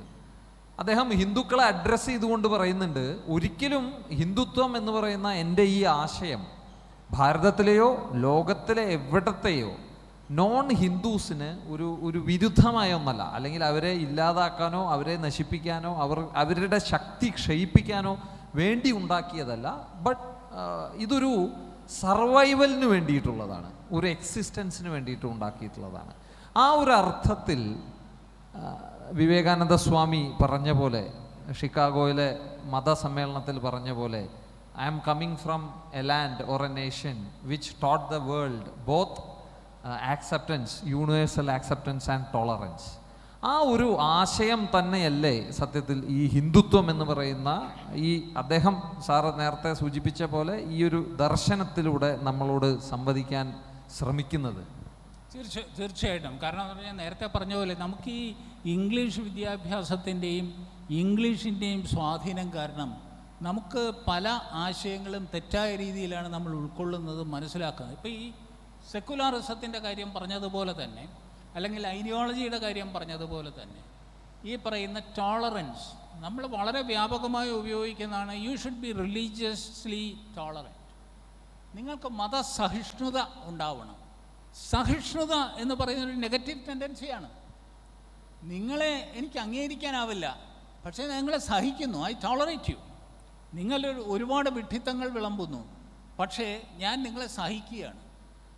അത് ഒരു സമയമായോ ഒരു ഒരു ഒരു കോംപ്ലിമെൻ്റ് അല്ല ഒരിക്കലും. റിലീജിയസ് ടോളറൻസ് എന്ന് പറയുന്നത് വളരെ നെഗറ്റീവായിട്ടുള്ള അർത്ഥമുള്ള, കനോട്ടേഷനുള്ള ഒരു പ്രയോഗമാണ്. വാസ്തവത്തിൽ നമ്മുടേത് സ്വാമി വിവേകാനന്ദൻ പറഞ്ഞ ours is a culture of acceptance. നമ്മളെല്ലാ ദർശനങ്ങളെയും എല്ലാ മതവിശ്വാസങ്ങളെയും എല്ലാ ആരാധനാക്രമങ്ങളെയും അംഗീകരിക്കുന്നതാണ് നമ്മുടെ സംസ്കാരം. Ours is inclusive, not exclusive. നമ്മൾ ആരെയും മാറ്റി നിർത്തുന്നില്ല. പണ്ട് ശ്രീനാരായണ ഗുരുദേവനെ ആയിട്ട് സംസാരിക്കാൻ വേണ്ടി കുറേ പാതിരിമാർ പോയിരുന്നു. പാതിരിമാർ പോയി അവർ ഗുരുദേവനുമായിട്ട് തർക്കിക്കുകയാണ്. ഇതര മതങ്ങളെക്കുറിച്ച് അല്ലെങ്കിൽ ക്രിസ്ത്യാനിറ്റിയെക്കുറിച്ചും ഹിന്ദുയിസത്തിനെക്കുറിച്ചുമൊക്കെ അവർ തർക്കിക്കുന്നതിൻ്റെ ഇടയിൽ അവർ പരാജയപ്പെടുന്നു എന്ന് ബോധ്യപ്പെട്ടപ്പോൾ, അവരുടെ വാദഗതികൾ പരാജയപ്പെടുന്നു എന്ന് ബോധ്യപ്പെട്ടപ്പോൾ ഈ പാതിരിമാർ ഗുരുദേവനോട് ചോദിച്ചു, സ്വാമിജി ഞങ്ങളെ പുറത്താക്കുമോ? അപ്പോൾ അദ്ദേഹം പറയുന്നൊരു വളരെ രസകരമായ അർത്ഥവത്തായ മറുപടിയുണ്ട്. പുറത്താക്കുകയല്ല നമ്മുടെ മതം, അകത്താക്കുകയാണ് നമ്മുടെ മതം. ഇതാണ് ഭാരതീയത. നമ്മുടെ ഋഷിമാർ പറഞ്ഞത് ഏകം സദ് വിപ്ര ബഹുധാവതന്തി എന്നുള്ളതാണ്. സത്യം ഒന്നേ ഉള്ളൂ. അതിനെ വിപ്രന്മാർ, ബുദ്ധിയുള്ളവർ, വിപ്രന്മാർ എന്ന് പറഞ്ഞാൽ ബ്രാഹ്മണർ എന്നൊരു അർത്ഥമുണ്ട്, ബ്രഹ്മജ്ഞാനം ലഭിച്ചവർ, അവർ പല രീതിയിൽ നിർവചിക്കുന്നു. സർവദേവ നമസ്കാരം കേശവം പ്രതിഗച്ഛതി. ഏത് ദേവനെ നമസ്കരിച്ചാലും അത് കേശവൻ്റെ പാദത്തിലേക്ക് എത്തുന്നു. ആകാശാത് പതിതം തോയം കേന ഗച്ഛതി സാഗര. കടലിലേക്ക് മഴത്തുള്ളികൾ പ്രവഹിക്കുന്നത് പോലെ എല്ലാ ആരാധനയും എല്ലാ നമസ്കാരവും അത് മുസ്ലിമിൻ്റെ പള്ളിയിലായിരുന്നാലും ക്രിസ്ത്യാനിയുടെ പള്ളിയിലായിരുന്നാലും എവിടെ മുട്ടുകുത്തുന്നുവോ അത് ഈശ്വരൻ്റെ മുമ്പിലുള്ള മുട്ടുകുത്തലായി കാണാനുള്ള വളരെ വിശാലമായ മനസ്കത ഉള്ള ഒരു സമൂഹമാണ് ഭാരതീയർ. പക്ഷേ അതിന് ഒരുപാട് അപജയങ്ങൾ സംഭവിക്കുന്നു, അപകർഷതകൾ സംഭവിക്കുന്നു. ഇതാണ് നമുക്ക് മാറ്റിയെടുക്കേണ്ടത്. അപ്പോൾ ഈ പറഞ്ഞതുപോലെ ഈ ഹിന്ദുത്വം എന്ന് പറയുന്നത് ഒരു എക്സ്ക്ലൂസീവായിട്ടുള്ളൊരു ഐഡിയോളജി അല്ല. It is an all inclusive ideology. ഇപ്പോൾ ക്ലാസ് വാർ തിയറി, വർഗ സമര സിദ്ധാന്തം എന്ന് പറയുന്നത് കമ്മ്യൂണിസ്റ്റ് പ്രത്യയശാസ്ത്രം അധിഷ്ഠിതമായിട്ടുള്ള ക്ലാസ് വാർ സിദ്ധാന്തത്തിലാണ്. ക്ലാസ് വാർ എന്ന് always one class is against the other class. ഉള്ളവനും ഇല്ലാത്തവനും തമ്മിൽ രണ്ടായി തരംതിരിക്കുകയും അതിൽ ഇല്ലാത്തവർക്ക് വേണ്ടി മാത്രം എന്ന് അവകാശപ്പെടുന്ന ഒരു വാദമാണ് കമ്മ്യൂണിസ്റ്റ് പാർട്ടിയിലെ കമ്മ്യൂണിസ്റ്റ് പ്രത്യയശാസ്ത്രത്തിൻ്റെ. അതുപോലെ തന്നെ ഇതര സെമിറ്റിക് മതങ്ങൾ അതിലൊക്കെ ഒരു തരം വിഭാഗീയതയുണ്ട്. നമ്മെ സംബന്ധിച്ചോളം ആ രീതിയിലുള്ളൊരു വിഭാഗീയത നമുക്കില്ല.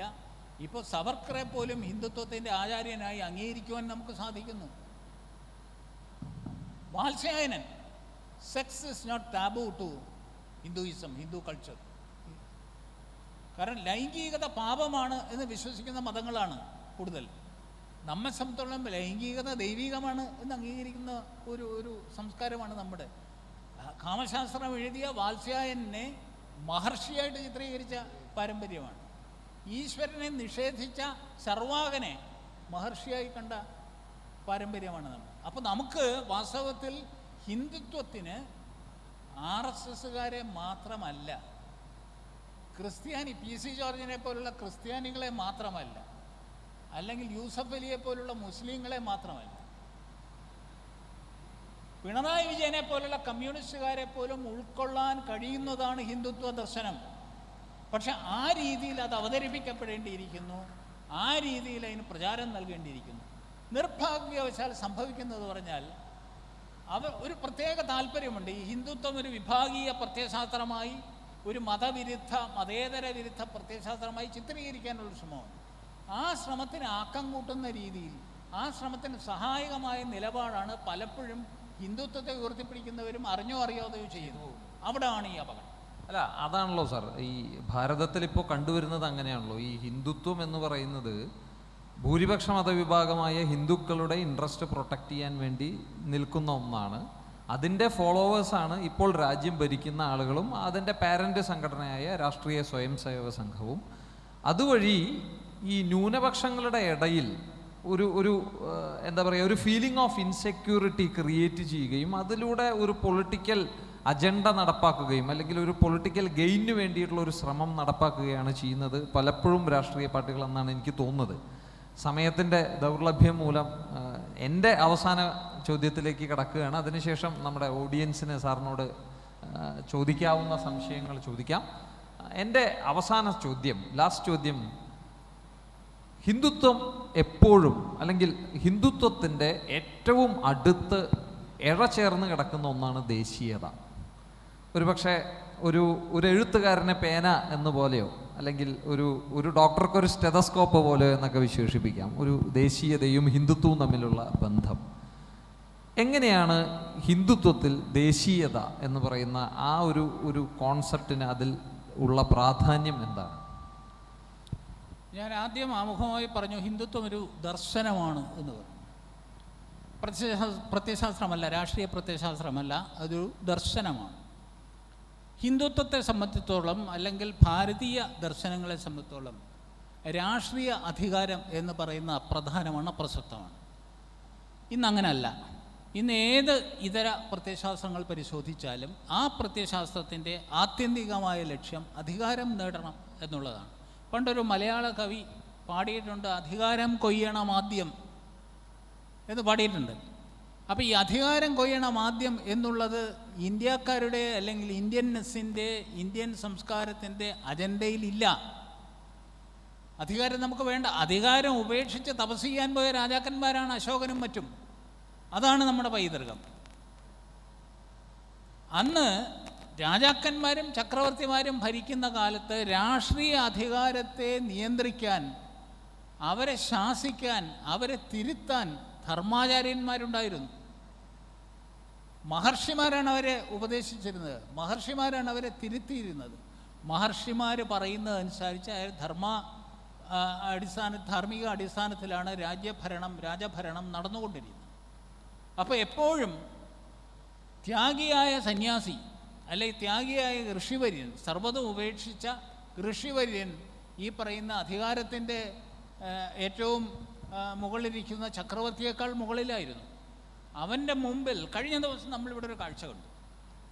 കേരളം ഭരിക്കുന്ന കേരള ഭരണത്തിൻ്റെ അധിപനാണ് ആരിഫ് മുഹമ്മദ് ഖാൻ ആണല്ലോ. Is A constitutional head of the state. അദ്ദേഹം ഒരു കാവ്യം എടുത്ത സന്യാസിയുടെ മുമ്പിൽ നമസ്കരിക്കുന്ന കാഴ്ച വാസ്തവത്തിൽ രോമാഞ്ചമുണ്ടാക്കിയ ഒരു കാഴ്ചയാണ്. ഇതാണ് ഭാരതത്തിൻ്റെ പാരമ്പര്യം, ഇതാണ് ഭാരതീയത. അദ്ദേഹം ഒരു മുസ്ലിം ആണെന്നുള്ളത് നമ്മൾ മനസ്സിലാക്കണം.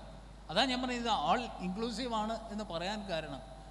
ഇപ്പോൾ ഞാൻ രാജ്ഭവനിൽ പണിയെടുക്കുന്ന ഒരാളാണ്. രാജ്ഭവനിലൊരു പൂജാമുറിയുണ്ട്. 140 വർഷത്തിലേറെ പഴക്കമുള്ളതാണ് തിരുവനന്തപുരത്തെ രാജ്ഭവൻ, കേരള രാജ്ഭവൻ. അത് പണ്ട് രാജാക്കന്മാരുടെ അതിഥി മന്ദിരമായിരുന്നു. അവിടെ ഒരു പൂജാമുറിയുണ്ട്. പതിറ്റാണ്ടുകളായി അടഞ്ഞു കിടന്നിരുന്ന ഒരു പൂജാമുറി. അവിടെ നിലവിളക്ക് കൊളുത്താറുണ്ടായിരുന്നില്ല. അവിടെ മാറാല പിടിച്ച് വൃത്തിയാക്കാതെ കിടന്നിരുന്ന ഒരു മുറി ആരിഫ് മുഹമ്മദ് ഖാൻ എന്നുള്ള മുസ്ലിം ഗവർണറായി വന്നപ്പോൾ അത് തുറന്നു വൃത്തിയാക്കി. എന്നും രാവിലെയും വൈകുന്നേരം അവിടെ നിലവിളക്ക് കൊളുത്തുന്നു. വിളക്ക് കൊളുത്താൻ വേണ്ടി പ്രത്യേക ഒരാളിനെ ചുമതലപ്പെടുത്തിയിരുന്നു. ആരാണ് ഹിന്ദു? ഇതാണ് ഹിന്ദുവിൻ്റെ നിർവചനം. അപ്പോൾ ഒരു ഹിന്ദു നാമധാരി ആയതുകൊണ്ട് എത്രയോ ഹിന്ദു ഗവർണർമാർ കേരളം ഭരിച്ചിട്ടുണ്ട്, രാജ്ഭവൻ വാണിട്ടുണ്ട്. പക്ഷേ ഈ ഒരു പൂജാമുറി വൃത്തിയാക്കുവാനും അവിടെ വിളക്ക് കൊളുത്താനും അന്തിത്തിരി കത്തിക്കുവാനും ഒരു മുസൽമാൻ വേണ്ടി വന്നു എന്നുള്ളതാണ് സത്യം. അപ്പോൾ ഇങ്ങനെയുള്ള ധാരാളം, ഞാൻ ഇത് പറയുന്നത് ഈ ഗവർണറുടെ വക്കാലത്തുമായിട്ടല്ല, അങ്ങനെ തെറ്റിദ്ധരിക്കരുത്. ഒരു വസ്തുത പറഞ്ഞു എന്നുള്ളൊരു ഉദാഹരണം പറഞ്ഞു എന്നുള്ളതേ ഉള്ളൂ. എനിക്ക് തോന്നുന്നത് ഈ സെഷൻ ഏകദേശം നമ്മൾ 50 മിനിറ്റ് സംസാരിച്ചതിൽ സാറിൻ്റെ ഈ അവസാനത്തെ ഒരു അര മിനിറ്റിലെ എക്സ്പ്ലനേഷനിലുണ്ട് ഹിന്ദുത്വം എന്നത്. ആ ഹിന്ദുത്വം എന്നത് കൊണ്ട് ഭാരത സംസ്കാരം, നമ്മളുടെ പൈതൃകം, നമ്മുടെ ഈ മഹത്തായ വിശ്വഗുരുവായ രാജ്യം എന്താണ് ഉദ്ദേശിച്ചത് എന്നുള്ളതിൻ്റെ ഒരു ഷോർട്ട് ഫോം, ഒരു അര മിനിറ്റ് ഉത്തരമാണ് സാറ് പറഞ്ഞ ആരിഫ് മുഹമ്മദ് ഖാൻ എന്ന് പറയുന്ന നമ്മുടെ ഗവർണറുടെ ആ ചെയ്തി. അദ്ദേഹത്തെ ഒരിക്കൽ കൂടി ഈ മറ്റേ അനന്തപുരി ഹിന്ദു മഹാസമ്മേളനത്തിന് വേണ്ടി അദ്ദേഹത്തെ ഒരിക്കൽ കൂടി നന്ദി അർപ്പിക്കുന്നു. അതോടൊപ്പം സാർ സമയത്തിൻ്റെ പരിമിതി മൂലം ഞാൻ അദ്ദേഹത്തെ ആദ്യമായി ഫോണിൽ ബന്ധപ്പെടുന്ന സമയത്ത് അദ്ദേഹം എന്നോട് പറഞ്ഞു, ഹരി, ഈ ഒരു വിഷയം നമ്മളൊന്ന് തൊട്ടും തലോടിയും പോണെങ്കിൽ പോലും ഏതാണ്ട് 2 മണിക്കൂർ സമയം വേണം.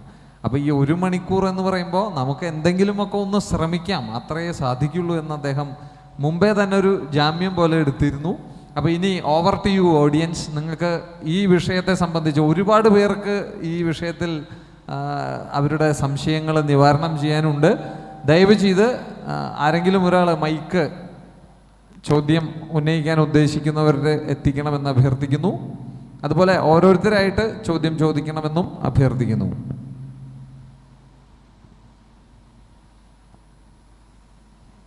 സാർ നമസ്കാരം. ആദ്യം തന്നെ സാറിൻ്റെ ഒരു സെഷനിൽ പങ്കെടുക്കാൻ കഴിഞ്ഞതിൽ ഒരു സന്തോഷം അറിയിക്കുകയാണ്.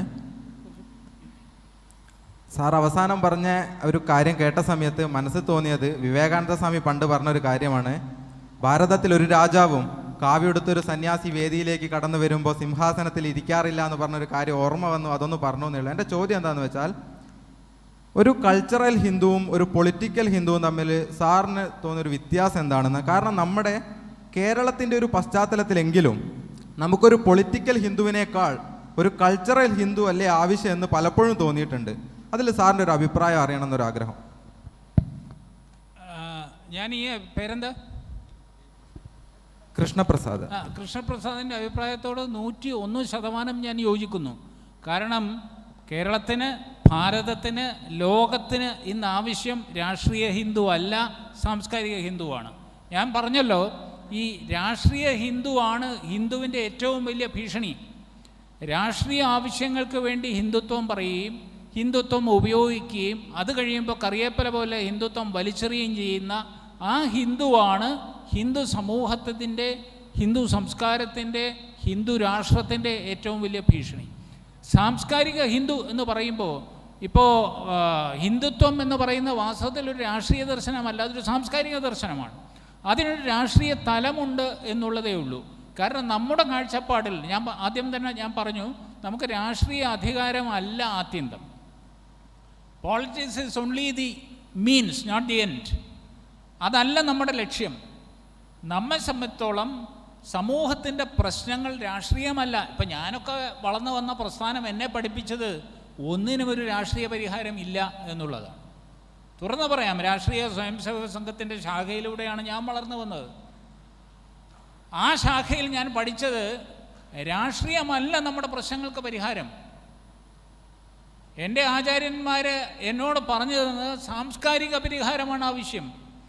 പ്രശ്നങ്ങൾ സാംസ്കാരികമായി പരിഹരിക്കണം. സമൂഹത്തിൻ്റെ പ്രശ്നങ്ങൾ, അത് കേരളത്തിൻ്റെ ആവട്ടെ, ഇന്ത്യയുടെ ആവട്ടെ, ലോകത്തിൻ്റെ ആവട്ടെ, പ്രശ്നങ്ങൾ ധാർമ്മികമാണ്, സാംസ്കാരികമാണ്, രാഷ്ട്രീയമല്ല, സാമ്പത്തികമല്ല.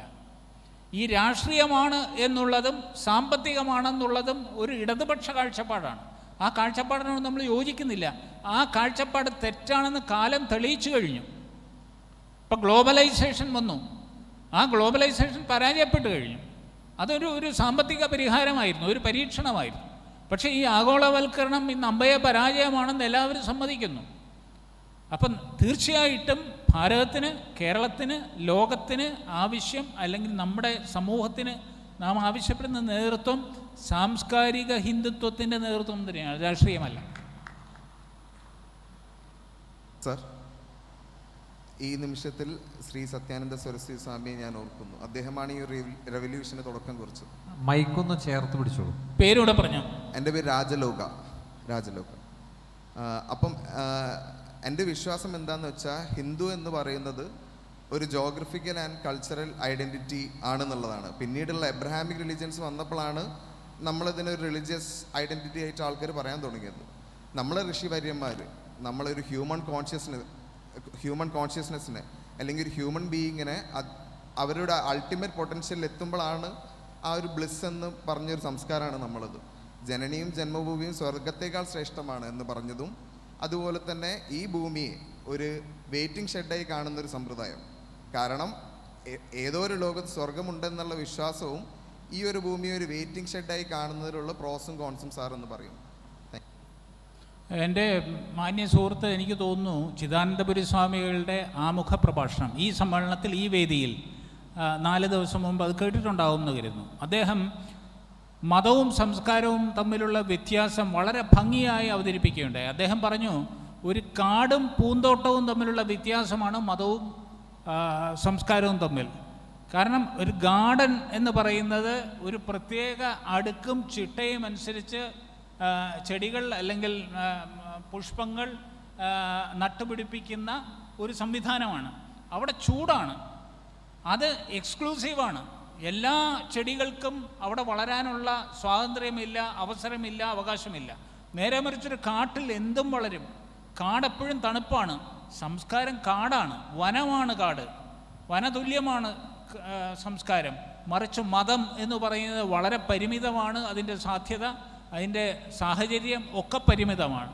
എന്ന് പറയുന്ന പോലെ ഹിന്ദു എന്ന് പറയുന്ന ഒരു സംസ്കാരം എന്നുള്ള രീതിയിൽ നമ്മൾ കാണുമ്പോൾ അതിവിശാലം തന്നെയാണ് തീർച്ചയായിട്ടും. അതുകൊണ്ടാണ് ഞാൻ പറഞ്ഞത് അത് മതാധിഷ്ഠിതമല്ല. ഹിന്ദുത്വ പ്രത്യയശാസ്ത്രവും അല്ലെ ഹിന്ദുത്വ ദർശനവും മതാധിഷ്ഠിതമേ അല്ല. നമസ്കാരം, എൻ്റെ പേര് പ്രദീപ്. ചേട്ടാ, ഒരു സംശയം.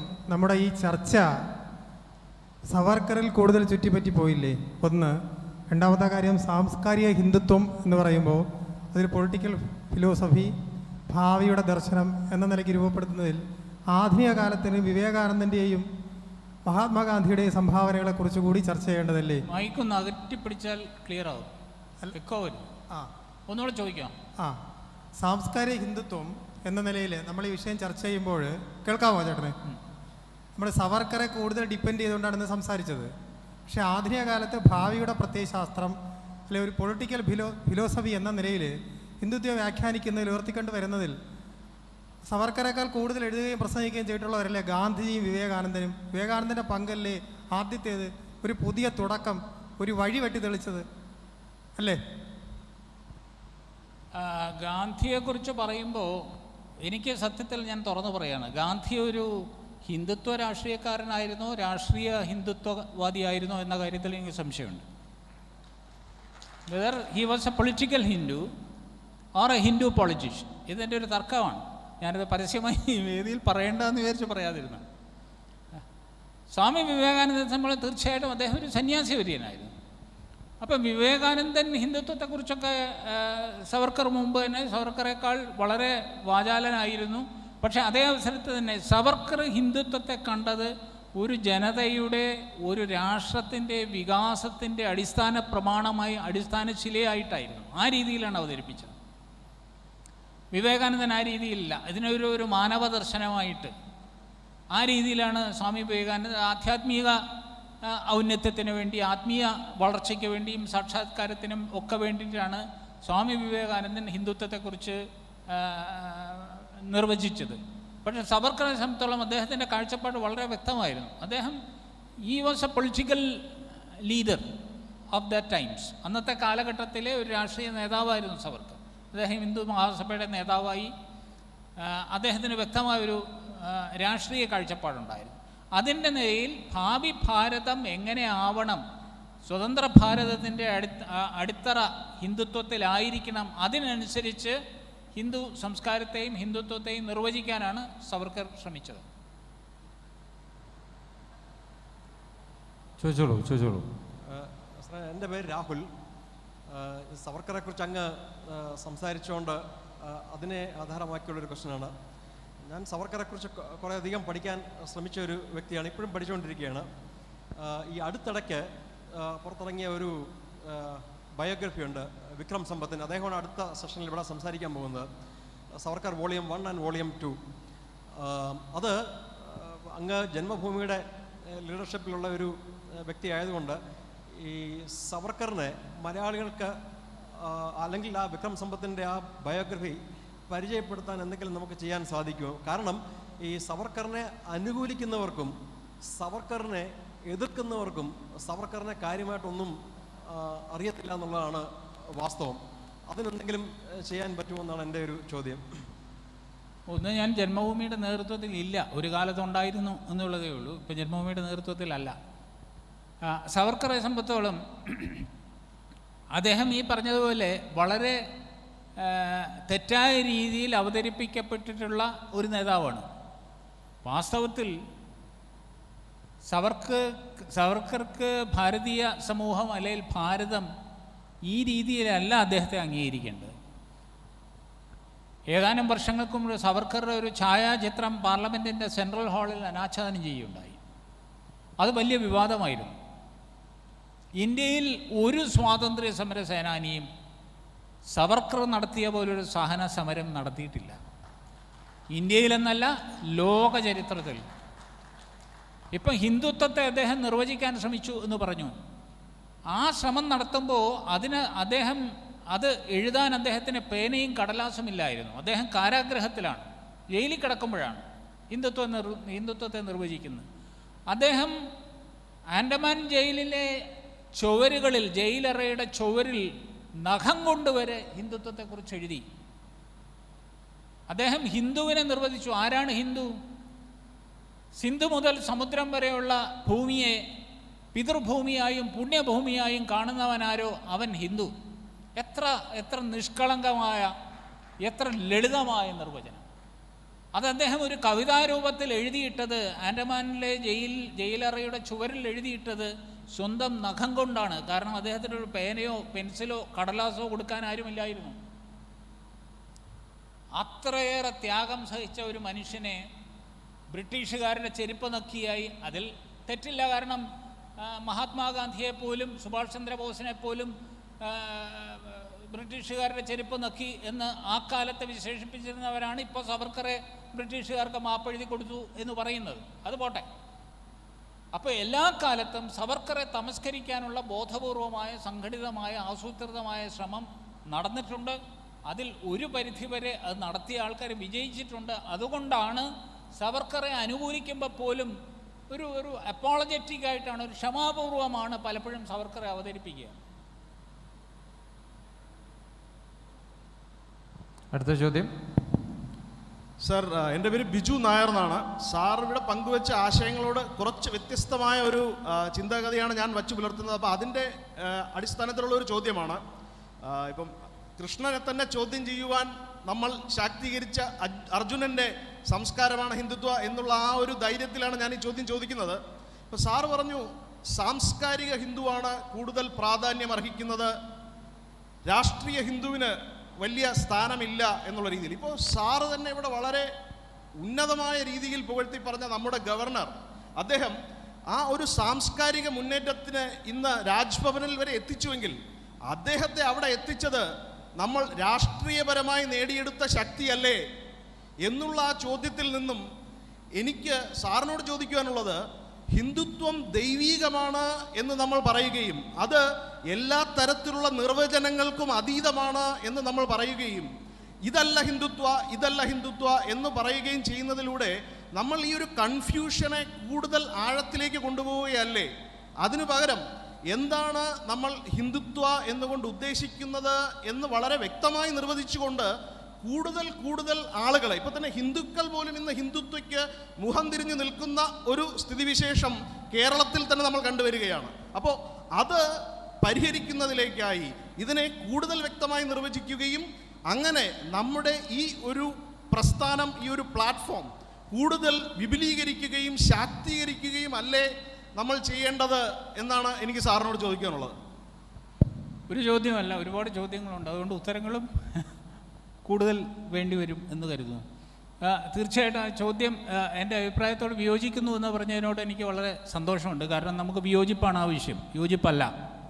ഞാൻ പറഞ്ഞല്ലോ, നമ്മളൊരു സംവാദത്തിൻ്റെ സംസ്കാരമാണ്, ചോദ്യം ചെയ്യലിൻ്റെ സംസ്കാരമാണ് നമ്മുടേത്. നമ്മുടെ ഋഷി പുങ്കവന്മാരൊക്കെ നിരന്തരം ചോദ്യം ചെയ്യുന്നു. കഠോപനിഷത്തിൻ്റെ നായകൻ നചികേതസ്, അദ്ദേഹം വളരെ കുട്ടിയായിരിക്കുന്ന കാലത്താണ് അദ്ദേഹത്തിൻ്റെ പിതാവിനെയാണ് ആദ്യം ചോദ്യം ചെയ്യുന്നത്. സ്വന്തം പിതാവിനെ ചോദ്യം ചെയ്യുകയാണ്, സ്വന്തം പിതാവിൻ്റെ കാപട്യം തുറന്നു കാണിക്കുകയാണ്. എന്നിട്ട് അദ്ദേഹം യമധർമ്മനെ വരെ ചോദ്യം ചെയ്തു സത്യസാക്ഷാത്കാരത്തിന് വേണ്ടി. പക്ഷെ ലക്ഷ്യം ചോദ്യം ചെയ്യാൻ വേണ്ടിയിട്ടുള്ള ചോദ്യം ചെയ്യലല്ല, സത്യം മനസ്സിലാക്കാനുള്ള ചോദ്യം ചെയ്യണം എന്നുള്ളത്. ലെനിൻ്റെ വളരെ പ്രസിദ്ധമായ ഒരു വചനമുണ്ട്. It is always more important to frame the right questions than to seek answers.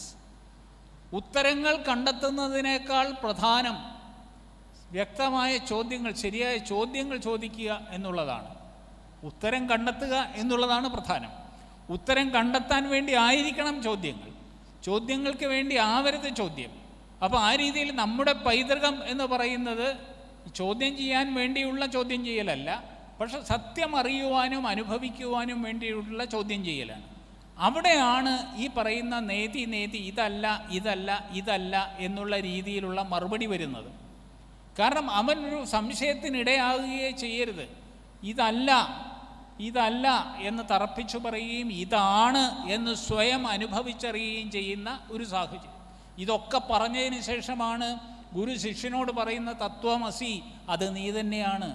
അപ്പം ശിഷ്യൻ ഉൾക്കൊള്ളുന്നു, മനസ്സിലാക്കുന്നു, സാക്ഷാത്കരിക്കുന്നു, അഹം ബ്രഹ്മാസ്മി എന്ന് പറയും. ആ തലത്തിലേക്ക് ഉയർത്തുവാനുള്ള ചോദ്യങ്ങളും ഉത്തരങ്ങളുമാണ് നമ്മുടെ പൈതൃകം. അപ്പോൾ ആ രീതിയിൽ ചോദ്യം ചെയ്യുന്നതിൽ യാതൊരു തെറ്റുമില്ല. ചോദ്യങ്ങൾ ഉണ്ടാവണം, ചോദ്യങ്ങൾ പ്രോത്സാഹിപ്പിക്കപ്പെടണം. ചോദ്യം ചെയ്യാത്തൊരു സമൂഹം ഒരു മൃതപ്രായമായ ഒരു സമൂഹം തന്നെയാണ്. ജനാധിപത്യം എന്ന് പറയുന്ന ചോദ്യം ചെയ്യലിൻ്റെ സമൂഹം തന്നെയാണ്. രാഷ്ട്രീയ ഹിന്ദുവും സാംസ്കാരിക ഹിന്ദുവും സംബന്ധിച്ച് രാഷ്ട്രീയം നൈമിഷികമാണ് സഹോദര. എന്നും നമുക്ക് ഈ രാഷ്ട്രീയ അധികാരം ഉണ്ടാവണമെന്നില്ല.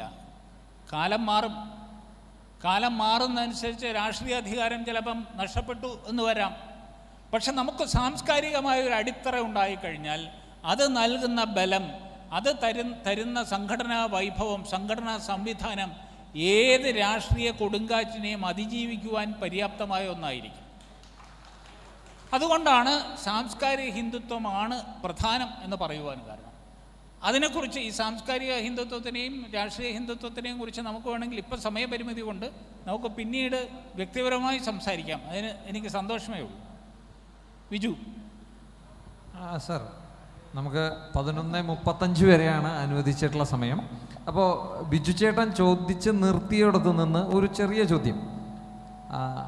ഇപ്പോൾ നമ്മുടെ ഭാരതത്തിൽ കുറച്ചു കാലമായിട്ട് 2014 ഇപ്പുറം ഈ ഹിന്ദുത്വമായിട്ട് ചേർന്ന് ആരോപിക്കപ്പെടുന്ന ഒട്ടനവധി കാര്യങ്ങളുണ്ട്. അതിൽ CAA ഉണ്ട്, മുത്തലാഖുണ്ട്, കാശ്മീരുണ്ട്, പിന്നെ മറ്റേ മോഹൻലാൽ പറഞ്ഞ പോലെ റമ്മും കോളയും പിൻബലത്തിന് എന്ന് പറയുന്ന പോലെ ശൂലമുണ്ട്, ഗർഭിണിയുണ്ട്. ഏറ്റവും അവസാനമായിട്ടിപ്പോൾ ബുൾഡോസർ വരെ ഈ പറയുന്ന ഹിന്ദുത്വത്തിനോട് ചേർന്ന് പറയുന്നു. അപ്പോൾ ബിജു ചേട്ടൻ ചോദിച്ച ആ ഒരു ചോദ്യം തന്നെയാണ്, ഇതൊക്കെ ഹിന്ദുത്വവുമായിട്ട് ചേർന്ന് ആരോപിക്കപ്പെടുമ്പോൾ എന്താണ് ഹിന്ദുത്വം എന്ന് കൃത്യമായിട്ട് അറിയാത്തതല്ലേ സത്യത്തിൽ ഈ ആരോപണങ്ങൾക്ക് ഒരു പരിധി വരെ നമ്മൾ ചെവി കൊടുക്കാനുള്ള കാരണം?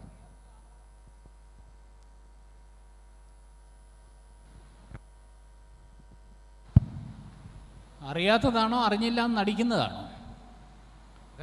ഇതല്ല ഹിന്ദുത്വം, ഈ ബുൾഡോസർ രാഷ്ട്രീയമല്ല ഹിന്ദുത്വം എന്നുള്ളത്, അല്ലെങ്കിൽ CAA അല്ല ഹിന്ദുത്വം എന്നുള്ളത്, കാശ്മീരിലെ ഭരണഘടനാ ഭേദഗതി അല്ല ഹിന്ദുത്വം എന്നുള്ളത്, ഇതൊക്കെ ഹിന്ദുത്വത്തിൻ്റെ ഭാഗം തന്നെയാണ്. പക്ഷെ ആത്യന്തികമായി ഹിന്ദുത്വം ഇതല്ല എന്നറിയാവുന്നത് കൊണ്ടല്ല, പക്ഷെ അറിയില്ല എന്ന് ഭാവിക്കുന്നതുകൊണ്ടാണ്. ഉണരുന്നവരെ നമുക്ക് ഉണർത്താം, ഉണരുന്നു എന്ന് ഭാവിക്കുന്നവരെ നമുക്ക് ഉണർത്താൻ സാധിക്കത്തില്ല. എന്തായാലും കൂടുതൽ ചോദ്യങ്ങൾക്ക് സമയമില്ലാത്തതുകൊണ്ട് ഞാൻ വിരമിക്കുകയാണ്. ഞാൻ പറഞ്ഞ കാര്യങ്ങളൊക്കെ എൻ്റെ വ്യക്തിപരമായ കാഴ്ചപ്പാടും അഭിപ്രായങ്ങളുമാണ്. അത് നിങ്ങൾക്ക് അംഗീകരിക്കാം, തള്ളിക്കളയാം. വ്യക്തിപരമായി കൂടുതൽ സംവാദത്തിനും ഞാൻ തയ്യാറാണ്. അത്തരം അവസരങ്ങൾ കൂടുതൽ സ്വാഗതം ചെയ്യുന്നു. എന്നെ ക്ഷമിച്ച എല്ലാവരോടും നന്ദി പറയുന്നു. നന്ദി, നമസ്കാരം. ഹിന്ദു കോൺക്ലേവിൻ്റെ അവസാന ദിവസമായ ഇന്നത്തെ ആദ്യത്തെ സെഷൻ ഗംഭീരമായി നമുക്ക് വേണ്ടി അവതരിപ്പിച്ച ശ്രീ ഹരിയസ് കർത്തയോട്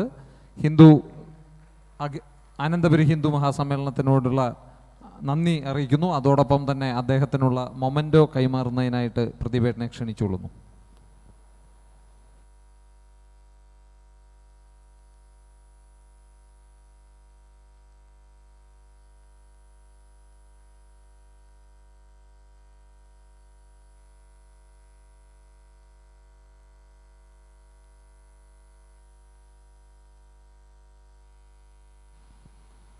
താങ്ക് യു ഹരിയസ് Kartha ji and Hariprasad G.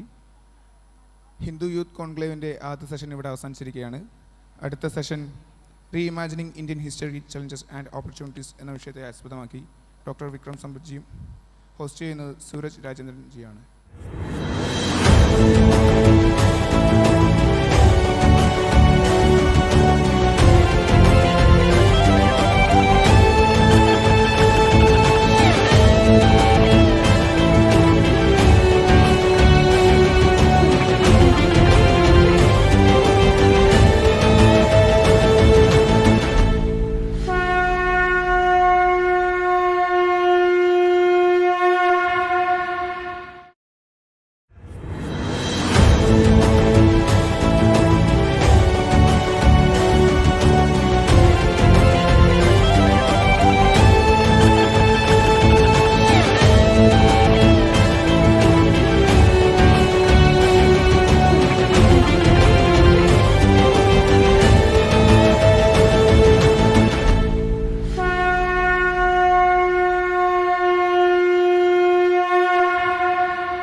handle a session on reimagining Indian history, challenges and opportunities, and Suraj Rajendran to host the event. Welcome, sir.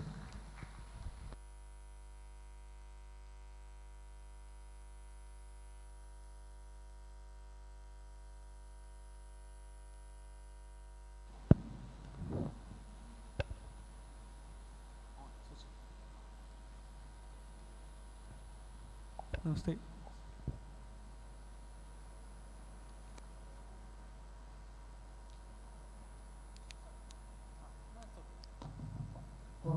പുറത്ത് നിൽക്കുന്നവരെല്ലാവരും അകത്തേക്ക് കയറിയിരിക്കാൻ ശ്രദ്ധിക്കുക. പുറത്ത് നിൽക്കുന്നവർ അകത്ത് മുന്നിലേക്ക് കയറിയിരിക്കുക. പിന്നിലിരിക്കുന്നവരെല്ലാം കുറച്ച് മുന്നിലേക്ക് കയറിയിരിക്കുക. നമ്മൾ സെഷൻ ആരംഭിക്കുകയായി. ഈ ഒരു സെഷൻ ആരംഭിക്കുന്നതിന് വേണ്ടി സൂരജ് രാജേന്ദ്രനെ ക്ഷണിക്കുന്നു.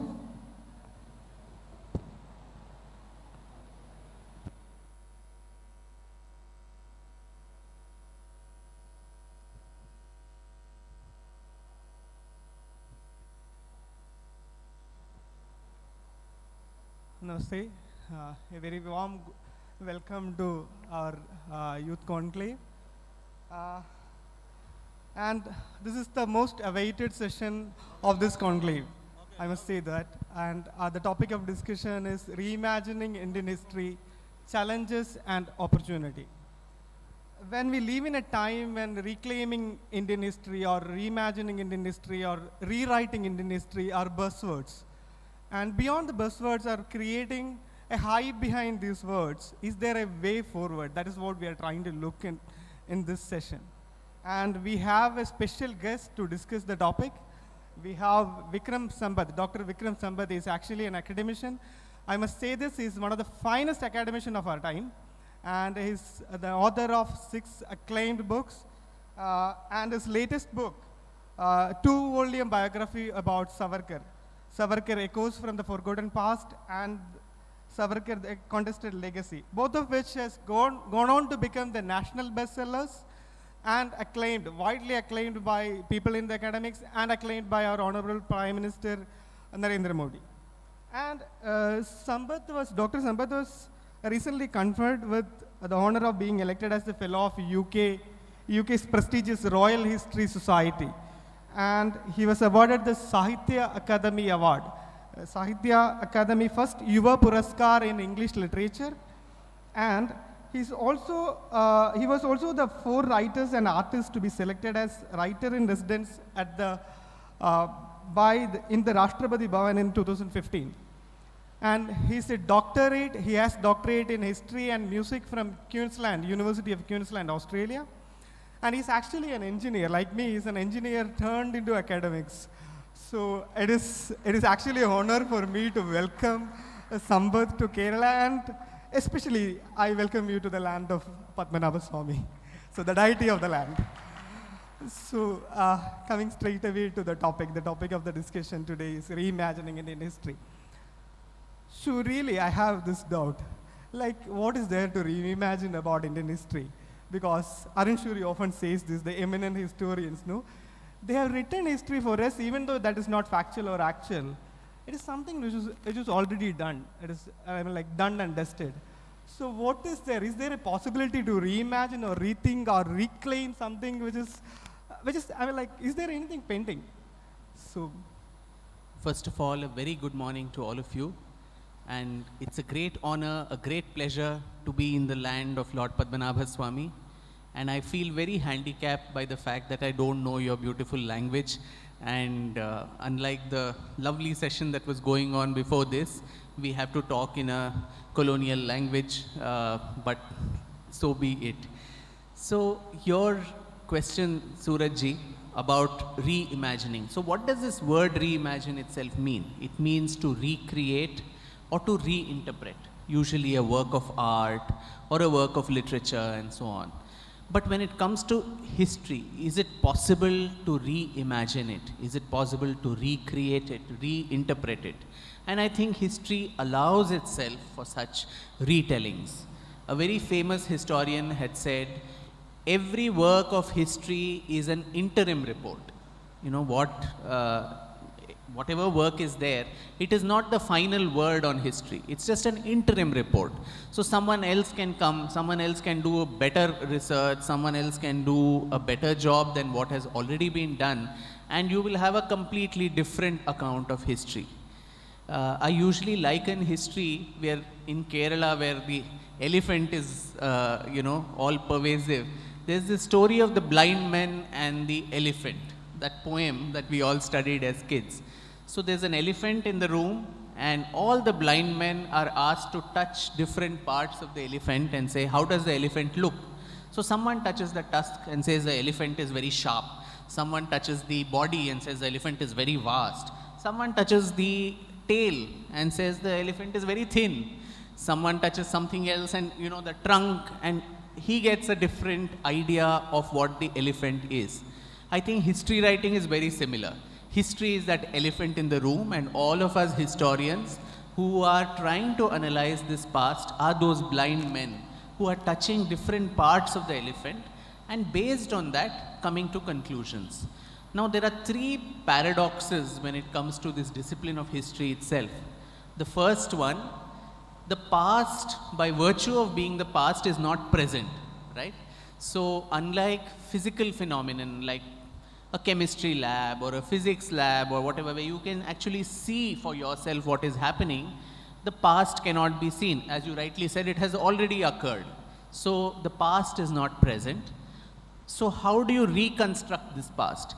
You do it through sources. Sources like archaeological sources, epigraphic sources, inscriptions, textual sources, all of that. But many of these sources may themselves be incomplete or compromised. Somebody who's a court historian who's writing the story of his ruler, obviously they will not be objective about the ruler that they're writing about. So it's a biased source. Similarly, during invasions, a lot of monuments may have been destroyed. So the archaeological evidence that you have is incomplete or compromised. So the sources are compromised. The third paradox is the modern day historian who is accessing these sources, he or she comes with his or her own biases. That could be their political ideology, their lack of expertise, their lack of understanding. Someone who's doing study of Indian history without the knowledge of, say, Sanskrit or Persian. So you are limited by your capabilities there. So all these three paradoxes, the past not being present, the sources being compromised, and the inherent biases of the person who is accessing those sources, all this makes history a very, very mediated and a compromised kind of a discipline. And that is why there is no absolute truth when it comes to history, and every historian needs to have that humility that they are just trying to, as I go back to that example of the blind man, trying to touch different parts of the elephant and trying to make sense of it. So reimagining it, reinterpreting it, and retelling that story becomes possible when it comes to history. So like when you bring in the point of biases of historians, people who touch only a certain part of an elephant and describing an elephant. But I have a serious question there. Like few days before Prime Minister Narendra Modi addressed Indians from the Red Fort, where he said Guru Tej Bahadur stood up against Aurangzeb. So like the very next day, there were medias like Wire to Telegraph. People started writing saying that this is a story to polarize the Indian society. So if such is the case, there is a certain section of the people who don't want to hear the other side of the story. So if such is the case, is there a possibility to really bring those stories which were actually hidden under the carpet or swept under the carpet, like as a historian, Correct. How will you do it? That's what a lot of us are trying to do, trying to swim against the tide and ensure that these stories come out. That's a very important question that, anything that talks about the darker episodes of Indian history, particularly when it comes to the long centuries of foreign domination and invasions, somehow Indian historians try to whitewash that, try to put all of that under the carpet and give it a very nice spin. Now, we are not supposed to talk about, Will Durant, the American historian, called the Islamic conquest of India as one of the bloodiest stories of human history. Not just of Indian, but human history, it was one of the bloodiest stories. But do we really do our textbooks or our other books or our discourse, does that cover that in the same measure? Unfortunately, it doesn't. And even if someone of the eminence of the Prime Minister brings this up, this is taken as polarizing and so on. So why does this actually happen? All the time we think that talking about these excesses of the past is somehow going to upset the society today. You're going to offend, more specifically, the Muslims of today, which I don't think is the case at all. A young Muslim boy or girl is not responsible for the invasions of Ghazni and Ghori and Tipu Sultan and Aurangzeb and all of that. And conversely, to make the today's Muslims happy, you don't have to make icons out of such tyrants and then, whitewash their story and present it to them in such a sanitized fashion. You spoke of Arun Shourie and eminent historians. I'll quote in this very example of one such eminent historian, Romila Thapar, who very famously, constantly told us that when Mahmud of Ghazni attacked the Somnath Mandir several times, this was not done out of any religious drive. It was only for economic reasons. There was so much wealth, so the corrupt Brahmins were putting in a lot of wealth in the temples, and so Mahmud Ghazni came there and destroyed it. That is what is told. But when you go to the actual sources, Al-Baruni and others, who actually were contemporaries, who wrote the Persian Chronicles of Mahmud Ghazni, what is the story that comes there? So Mahmud Ghazni is supposed to have gone to Somnath. First of all, he came to Gujarat. The king of Gujarat, the Chalukya king, had run away, Bhimadeva, and he had a free pass. He went away to Somnath, and he was quite surprised to see that almost 50,000 Hindus, common Hindus, not soldiers of the king because the king had run away, they were there to defend this temple, which was like a fortress. And it took him 3 to 4 days to actually kill all of them, vanquish them, and enter the temple. When he enters the Garbhagriha, and this is all not some story I'm trying to make up, but it is there in the Persian Chronicles of Muhammad Ghazni's own, court historians and others. When he enters the Garbhagriha, the priests come running to him and say, save our Lord. You want money? I'll give you as much money as you want, maybe twice as much that is there in this temple.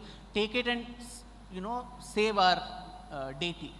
To which Muhammad laughs and says that if I do that, I will be called as Muhammad, a trader of idols. I do not want to be called that. I want to be called But Shikan, or a breaker of idols, not as a trader of idols. So the contemporary records talk about all this, but today's historians whitewash that and give us a completely different, narrative. Now, historians like K.S. Lal have mentioned that between 1000 CE and 1525 CE, the population of the subcontinent fell by 8 crores. 8 crores is an underestimate of the number of Hindus, Buddhists, Jains and others of the Indic faiths who were massacred during those 500 years. Now in the Second World War, 60 lakh Jews were killed, and we call that the Holocaust. So what do we call this genocide of the Hindus for 500 long years? Sitaram Goyal documents that at least 40,000 temples in the very least were desecrated during the early centuries of Muslim invasions. So where are these temples? Even to reclaim one or two of that, we have to go to the courts, fight it for several decades and a century and over, just one or two sacred spaces. So, and our places of learning were destroyed. Places like Nalanda, Takshashila, Vikramshila and all these universities. It is said that when Bakhtiyar Khilji attacked Nalanda, 90 lakh manuscripts, not one or two, 90 lakh manuscripts were actually burnt, and the Nalanda University burned for several months. That was the amount of knowledge that that place had. But today you go a little out of Nalanda, the place is actually called Bakhtiarpur. So which other country in this whole world would actually, praise and eulogize a man who destroyed your highest seats of learning, your Princeton, your Harvard, your Stanford, and something like that. But we do that in this country. Almost 4 lakh Hindu women who were sent away to Ghazni and auctioned away as sex slaves. In fact, in Ghazni there is a tower where there is this saying that goes there, Dukhtare Hindustan Nilame do dinar. For 2 dinars, the daughters of Hindustan are auctioned here. So all of this has happened. Now talking about that is somehow considered to be polarizing, which is completely wrong. I think, as I said earlier, the onus of all these atrocities is not on today's Muslims of India.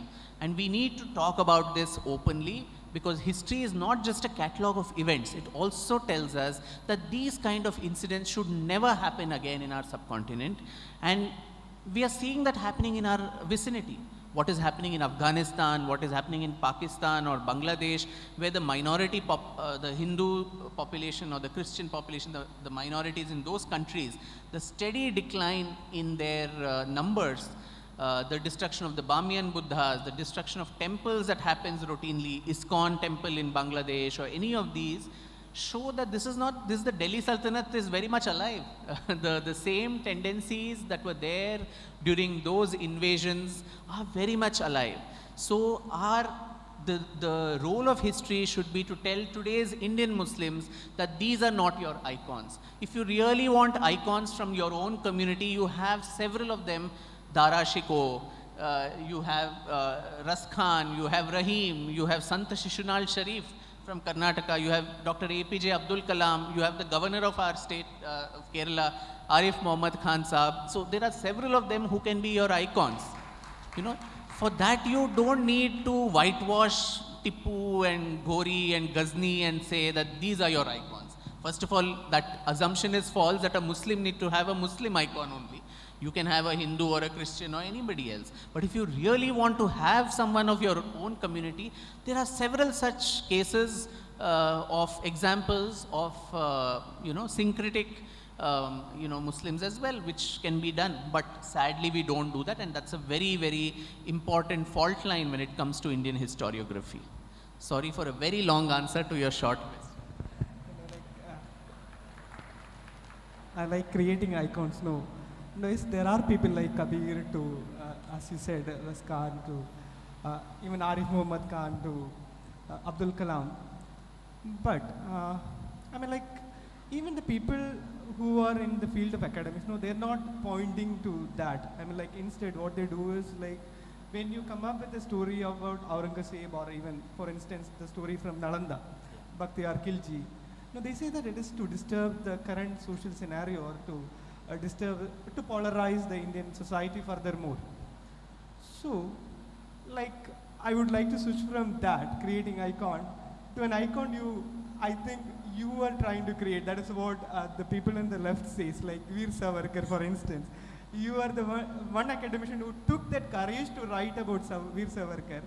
And he's undoubtedly a controversial figure, who's considered as a controversial figure.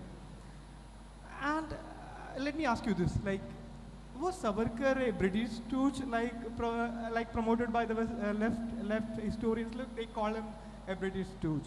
Or was he a strategic nationalist who really tried a lot for this nation?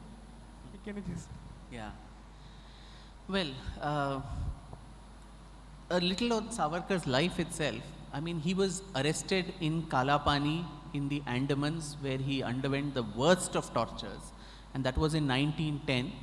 He rotted there literally for 11 years. Another 3 years in jails in India. So 14 years of imprisonment. And then 13 years he was put under house arrest in Ratnagiri. So 14 plus 13, 27 long years of a young man who had gone to London to become a lawyer, spent either in jail or in house arrest. Now, in the interim, if this man had become a stooge, as is alleged, He was a very intelligent person. He was English educated. He was trained in law. So the British would have made use of him. They would have taken him over to their side, especially after 1937 when governments started getting formed in various parts of India. He would have probably become a part of the Viceroy's Council. He would have probably become the Prime Minister of Bombay State. So if you were a stooge, the British would have taken you onto their side because they know who is useful to them. On the other hand, he was constantly put under surveillance. All through his 13 years, even in Ratnagiri, there were spies all the time, surveillance all the time, and every letter that came in and out of Savarkar's house was scrutinized very, very deeply, and the British never trusted him. And in my books, I mention through British intelligence reports as to how the British said this man is not to be trusted. So when it is the British reports themselves which talk about all this, I see no reason to say that he was a stooge or whatever else. I mean, these kind of things can be repeatedly said, but there is no factual basis to that, including during the Second World War, when he was alleged to have started recruiting Indians to the British Indian Army. There was a reason for that he was doing, not to help the British, but to ensure that the Hindus actually get trained in military warfare. Now, even someone like Dr. Ambedkar had mentioned, he mentions in his book Pakistan and Thoughts on Partition, that the communal composition of the British Indian Army was very, very skewed. Almost 60% of it was Muslims, largely from the northwest frontier province. And he also, Dr. Ambedkar himself says, this is quite an alarming trend that Hindus need to watch out for. On the one hand, one community is made very pusillanimous with ahimsa and all of that. On the other hand, another community is so deeply ingrained with military training. So obviously, in the event of a civil war, which was to happen between the two communities, one would have an upper hand. So the idea of people like Savarkar and the Hindu Mahasabha was enter the British Army, and this was particularly for the Hindus of India, enter the British Army in large numbers, get trained in warfare so that you can defend yourself, your faith, your properties, your women and all of that. And also a lot of these people who were recruited would then defect to the Indian National Army or the Azad Hind Fauj of Netaji Subhash Chandra Bose and give a feeder circuit to the INA. So these were the dual purposes for which he recruited people to the army. But we don't consider all these details and then we put these tags and labels, which is a very, very usual leftist tendency to put labels on other people. As Arun Shauri had mentioned in his book, in India, you become secular by calling everyone else communal. So, that is how, these people operate. But I have a doubt. Like, in 1940s, if I rightly remember, Savarkar came to the Madurai Hindu Mahasabha Sammelanam and he said, like the Hindus, you mentioned about it, but I just want a clarity in that. Like Hindus in large numbers should take part or try to join in the British Army in the different sectors. And that was the same time when Gandhi was doing Satyagraha against the Britishers. So look at that situation. Like when Bose was actually creating an army to fight against the Britishers, this person was saying to associate with the Britishers, like the Hindus in large masses. So that was a statement actually. So there is something like that. So can we really say that he was loyal to the Indians or was he loyal to the Britishers? So as I said, the idea to recruit to the army was not to help the British. It was to gain training in military warfare and to help Netaji Subhash Chandra Bose too. Netaji, before escaping to out of India, 6 months before, he supposed to have met Savarkar at his house in June 1940, in his house in Bombay, and the two of them had a secret meeting that went on for several hours, and Savarkar's secretary, it's a secret meeting, so we don't know what exactly transpired, but during that time, Savarkar is supposed to have inspired him saying, leave India, there's no point doing these civil disobedience movements, we're not going to get freedom because of that. The only way is enemy's enemy is your friend. So if the British enemies in the Second World War, the Axis powers, so join hands with them. And he also introduced him to Rash Bihari Bose. Rash Bihari Bose was the founder of the INA, and Rash Bihari was a great admirer of Savarkar. Right from 1937, I have quoted in my book several of Rash Bihari Bose's letters to Savarkar. He also called him a rising leader of New India. He formed a chapter of the Hindu Mahasabha in Japan, translated all of Savarkar's works into Japanese. So Savarkar is supposed to have connected the two of them, and the rest, as they say, is history. So this idea that he was recruiting people to side with the British, by that standards in the First World War, Mahatma Gandhi was recruiting Indians to the British Indian Army.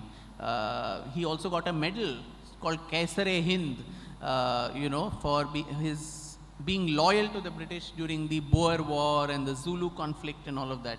So can we call Gandhiji also a stooge? So, so these things need to be seen with a little more facts and nuance and so on. But what about those letters which he wrote, like when I stay in Andaman jail and in Ratnagiri as well, like the 5 petitions which he wrote. Like you often, you were the first one to say that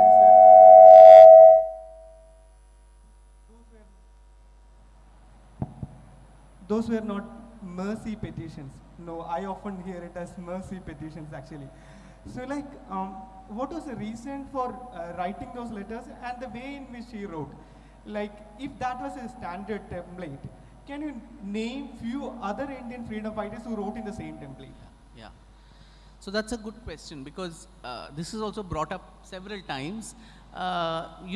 It was a very common practice. Just like a prisoner could have a lawyer, so also a political prisoner could write petitions to the government to release them from the prison. And mind you, Savarkar actually had one of the harshest punishments after execution, which was 2 life terms of imprisonment, 25 plus 25, 50 long years to be rotting in the jail. Now, what does a young man do? Are you supposed to continue to rot there, where the most inhuman tortures are meted to you? Or are you going to try every legal way to come out and then, make yourself more useful to the country?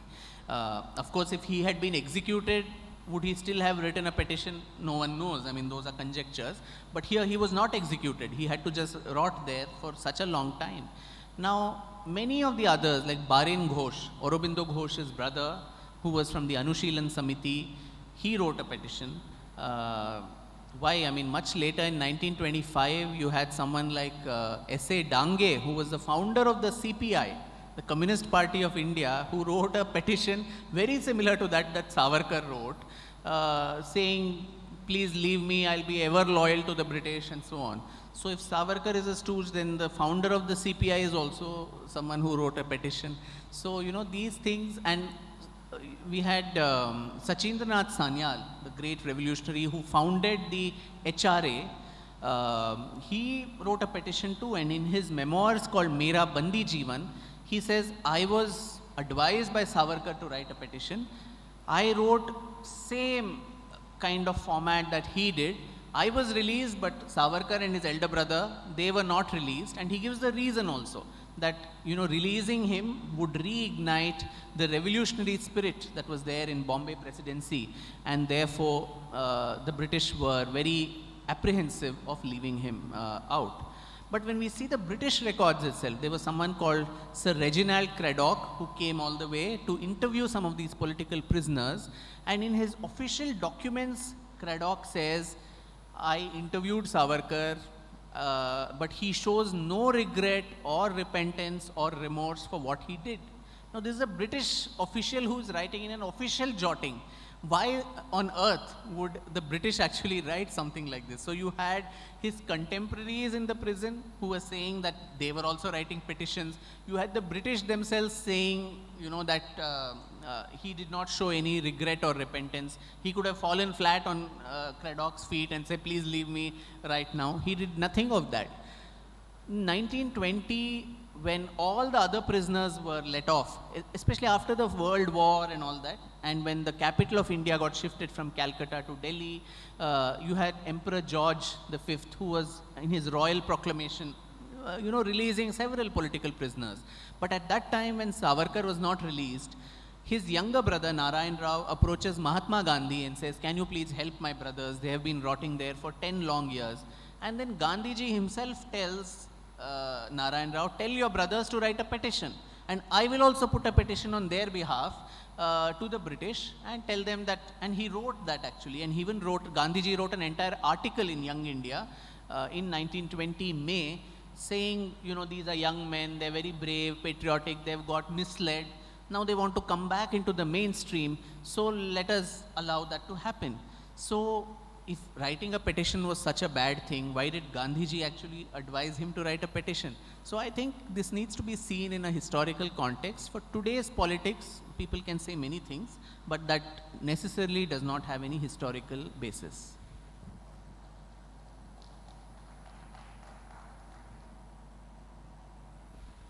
Actually, that is fascinating in a sense. S.A. Dange wrote in the same template. I don't think that many of us know that. So but again, after 1924, when he got released from the Ratnagiri jail, he wrote and got pensions from Britishers, I think. And that is again considered as someone who shown his loyalty towards the Britishers rather than to the Indians. Even that is again I don't know whether that is again a left historian's narrative, but it is often, I often hear that, he took pensions from the Britishers, so he was loyal to the Britishers. Maybe the template Dange used it, but here I don't know whether any other people were there who took money from. So in fact, during my research, I came across the fact that several revolutionaries in Bengal, now the revolutionary movement was largely focused in Maharashtra, Bengal, Punjab. Now the revolutionaries of Bengal were given a pension of 150 rupees per month. Why was the British doing that? Because most of these revolutionaries, their degrees would be taken away from them. Even Savarkar, his bachelor's degree, his master's degree, his law degree, all of that was taken away from him. His property was auctioned.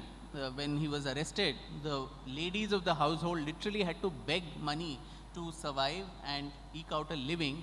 And so there was no property, there was no degree. How do they earn their livelihood? When he gets released, he asks the British, "I'm a trained lawyer, can I practice in the court?" And the British refused that. So many of the revolutionaries, their educational qualifications had been taken away from them, and so to give them a source of livelihood and sustenance, the British used to give some amount of money as pension to most of these political prisoners. Even in that, as I said, the Bengal revolutionaries used to get 150 rupees. When Savarkar's case came for a review in 1924, it was rejected. It was only in 1929 that he started getting a pension, that too less than half the amount of 60 rupees per month, and it was there only till 1937 when he was completely released. So those 8 years when he was under house arrest, that was when he was given the pension. And to your first question also, the conditions of release to Ratnagiri was only for 5 years. You have to stay away from politics and be confined to Ratnagiri. But every 5 years when his case came up for a review, the British would say he is not to be trusted, so let us extend the period of captivity. So from 5 years it actually became 13 years. So that again shows that if you actually trusted the man and he was on your side, why would you extend his captivity? From 5 years to 13 long years. So during those 8 years, after the first 5 years, that was when he got this pension, like several other revolutionaries did. Okay, great. Now, one or two questions about Savarkar again. One would be, in the first book, in chapter 3, you use, the name of the chapter is Birth of a Revolutionary. So, I don't know whether you are the first one to call him under the category of revolutionaries, because we hear that he was a stooge. These are the words which we often hear about Savarkar. So, can we place him can we place him along with people like Sukhdev, Rajguru, Azad, or Subhash Bose? If he was a revolutionary, but he was not projected like that, till now at least. No, that's very sad. Consider the fact that here was a man who founded India's first organized secret society. First organized secret society based on Italian revolutionaries Mazzini and Garibaldi. This was called the Mitra Mela, which later became Abhinav Bharat. He organized the first ever student bonfire of foreign clothes in the Ferguson College in 1905, protesting against the partition of Bengal. And the 5 years that he lived in London as a student, those were stormy years where several other fascinating characters of the revolutionary movement that I came across, which I didn't know about, which our history textbooks seldom talk about: Shamji Krishna Varma, Madam Bhikaji Kama, Virendranath Chattopadhyay, Lala Hardayal, who founded the Gadar Party, Madan Lal Dhingra, VVS Iyer, MPT Acharya. All these people were operating out of London, and Savarkar was almost like a leader of all of them. And while in London, he also wrote this book on the 1857 uprising. And he was the one who coined the word that it was the first war of Indian independence, which was still then called as the Sepoy Mutiny by the British. He gave it a respectability of being the first war of Indian independence, and that book served as a veritable Bible for revolutionaries decades later. Bhagat Singh is supposed to have used that book as an entry criteria for anybody who was entering the HSRA. I came across an interview of one of the revolutionaries, Durga Das Khanna, who was a part of the revolutionary movement. He said, when I was young, I was interviewed by Bhagat Singh and Sukhdev and all of these people, and they asked me, have you read Savarkar's 1857 book? And when he said yes, that was when he was recruited into the organization. So it was such an important book that he wrote, and also the book was used by the INA, by Netaji Subhash Chandra Bose. It became a source of inspiration for revolutionaries later. So obviously someone who believed in the armed struggle for Indian liberation, who gave it an intellectual corpus, and gave it some sense of ideological underpinnings, should be considered as a revolutionary. It's sad that he was not given that due so far. But that also goes on to talk, Surajji, about the parallel stream of Indian independence. We're talking about reimagining history. So when we talk of the freedom movement, we are told a very simple story, like a Attenborough film, and that famous song, "De di hame azadi bina, khadg bina bhal, Sabarmati ke sant tune kar diya kamal." So, without any, we politely asked the British, quit India, and they got fed up one day and just quit India. Is that how the biggest colonizing power actually treated India? While the mass movement that Gandhiji and the Congress launched was extremely important, it spurred that sense of nationalism. There was an unending chain of armed struggle, right from 1857 till 1946, when you had the naval mutiny in Bombay, and you also had the INA, and it was those things which actually got India her freedom. In fact, after independence, in 1952, you had Lord Clement Attlee, who comes to India. He was the Prime Minister of Britain when the transfer of power happened, and he comes in 1952 or 53, and he comes to Calcutta. He meets Justice Phani Bhushan Chakrabarti, who was the governor of Bengal and also the acting Chief Justice of the Bengal High Court. And in his memoirs, Chakrabarti writes that when he asked Attlee, why did you leave India so suddenly? No one expected that you would leave us so soon. So Attlee is on record having said that it was the activities of Netaji Subhash Bose and the INA, which is what proved to be the last nail in the coffin, because as it is, Britain was impoverished after the Second World War. This was a revolt in the army was the last thing that they could afford to have. Then Attlee Chakraborty asked him, what about the Quit India movement? What about the role of Gandhi in your final decision to leave India? And with a smirk on his face, Attlee says, minimal.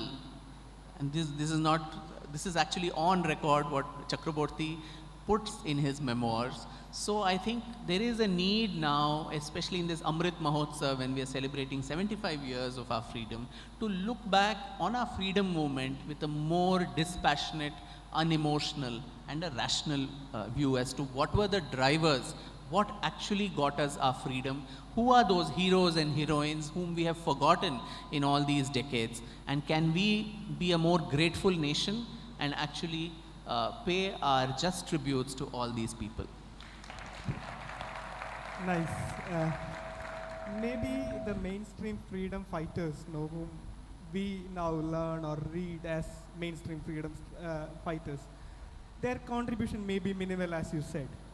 But one term which actually attributed to Savarkar, Hindutva, the term which was actually coined by Chandradas Basu. So, but many things that it was actually Savarkar who coined the term. But yes, Savarkar wrote extensively about Hindutva. But when I read Savarkar's work, I am not able to find anything which is connected with the ritualistic or the spiritual part of the so-called Hindu community. But he's now the icon of Hindutva politics or the Hindu community, for instance. So can you please elaborate about the exact idea of Hindutva which was written by Savarkar? Yeah, that's an important question, because we see the context also. History is all about looking at context, in what context people did what they did. So this was towards 1919, 1920, you had in India the dangerous movement, according to me, of the Khilafat agitation. What was the Khilafat movement, for some of the young people who may not know, is that after the First World War, Britain defeated Turkey, and the Caliph of Turkey was deposed, and in his place Mustafa Kemal Ataturk was made the leader. Now many people in Turkey did not want the Caliph, who was very oppressive and so on. But since the Caliph was considered as a successor of the Holy Prophet, so a lot of Muslims in India were mobilized on that basis by Gandhi, with the assumption that with this Hindus and Muslims will come together. And Muslims were not participating in the Congress movement till then. So to gain their support, he tossed this carrot, saying, we will support you to establish a caliphate in Turkey. In return, you participate in the non-cooperation movement. Now just imagine the illogic of this whole proposition. Turkey is a country thousands of miles away. We are a slave nation, a colony. Here, if a few people raise slogans and black flags, the British will not put a ruler there of our choice, especially when they have won that country in war. But still, on a very, very communal agenda, the Muslims of India were being mobilized. Now, obviously, and Gandhi also promised that within 1 year of starting this movement, the caliphate will be established and also Swaraj would be got. Now, both of these did not happen.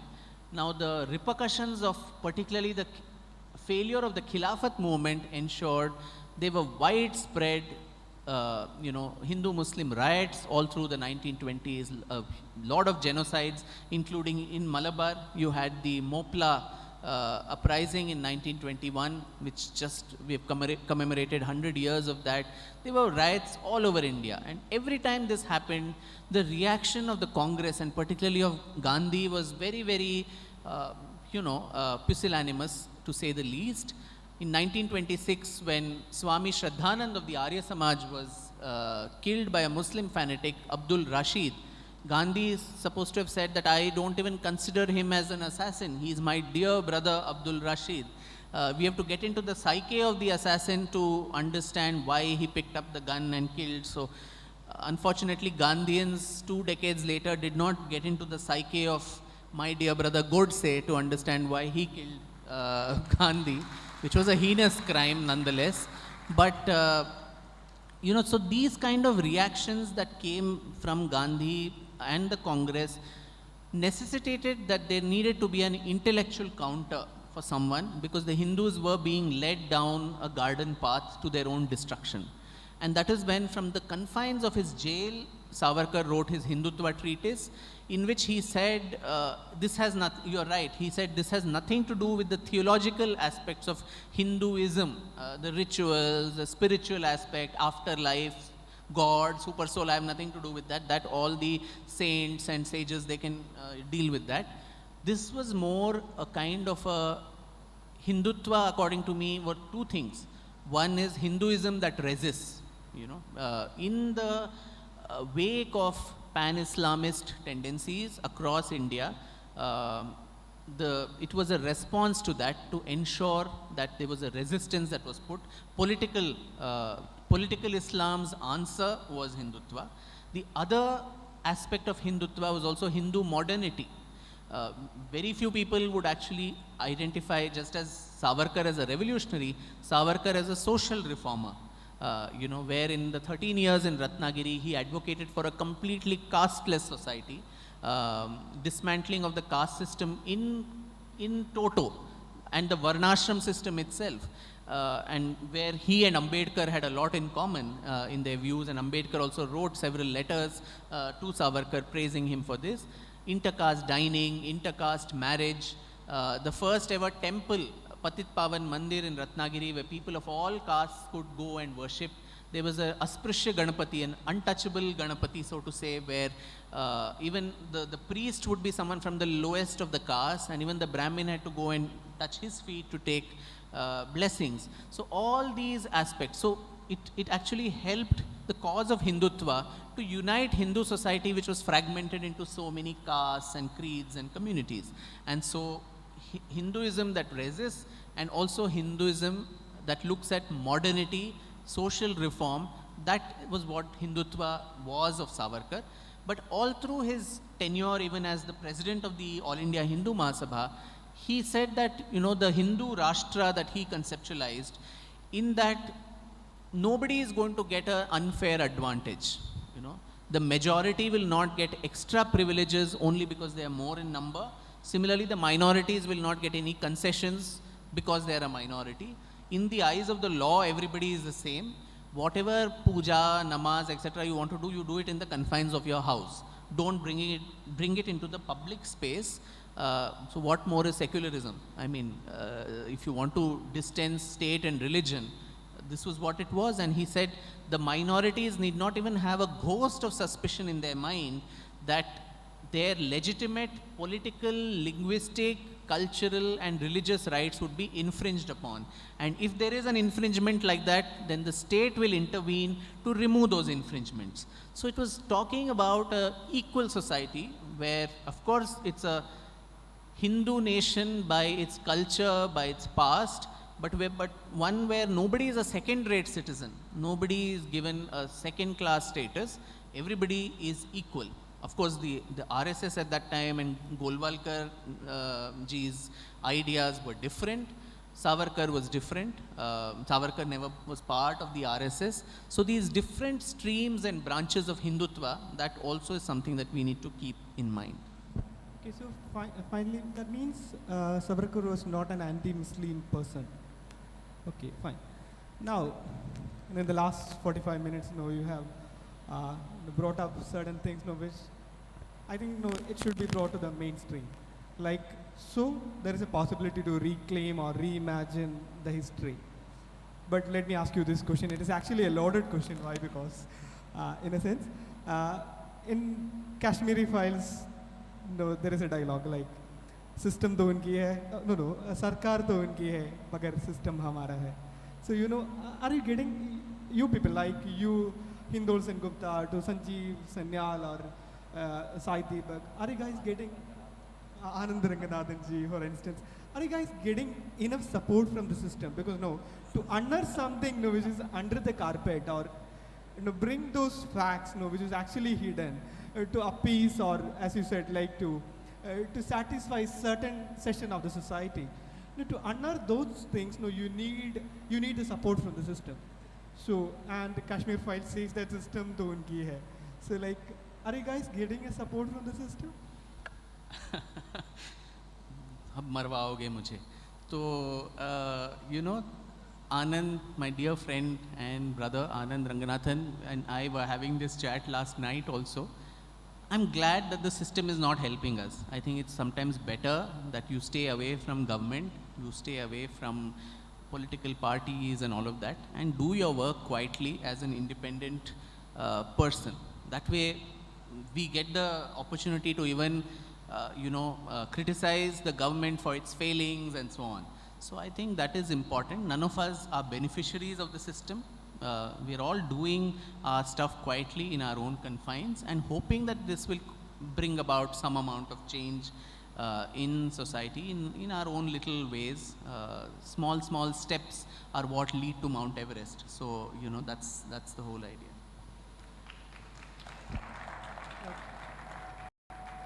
Actually, But I must also, Surajji, mention, since we're talking about reimagining Indian past, some of the other fault lines, according to me, we spoke a lot about Savarkar, which was not actually the topic of our session.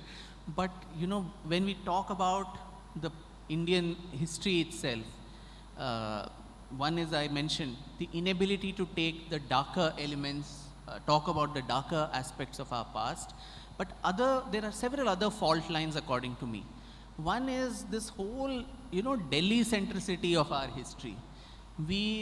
If you look at our textbooks also, or any popular discourse, we learn about every little dynasty that ruled Delhi.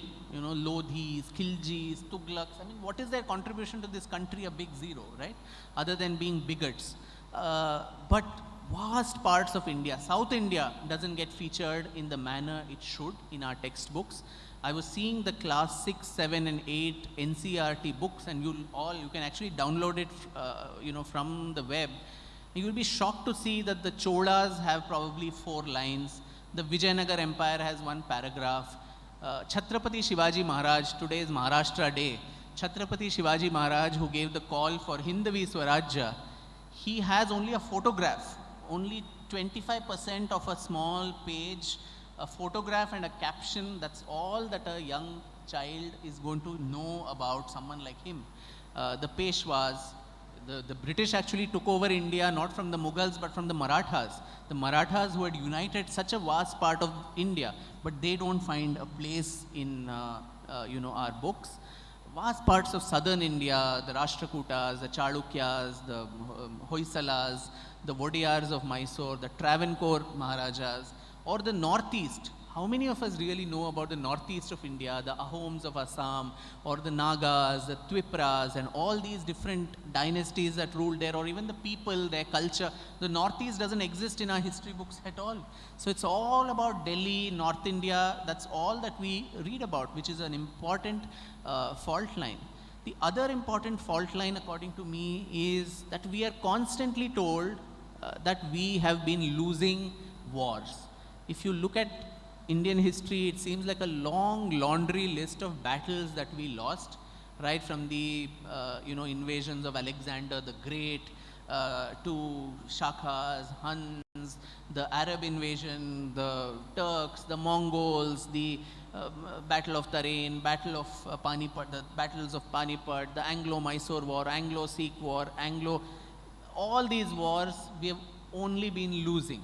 Now today, if we are the only civilization, unlike Rome and Greece and Egypt, which is still alive and kicking, there must have been some battles that we won also, some resistance that we put. So where are these stories of resistance? Where are these heroes and heroines who are unsung, unheard of, uncommemorated? King Lalitaditya Muktapida of Kashmir. My forthcoming book is on some of these unsung heroes and heroines who put up, courageous resistance against invaders of all hues. Lalitaditya of Kashmir, of the Karkota dynasty, he ensured that the Arabs do not conquer any part of India beyond Sindh after the invasion of Sindh. There was no reason why the Arabs could not have conquered the whole of India, but Lalitaditya stemmed this invasion of the Arabs.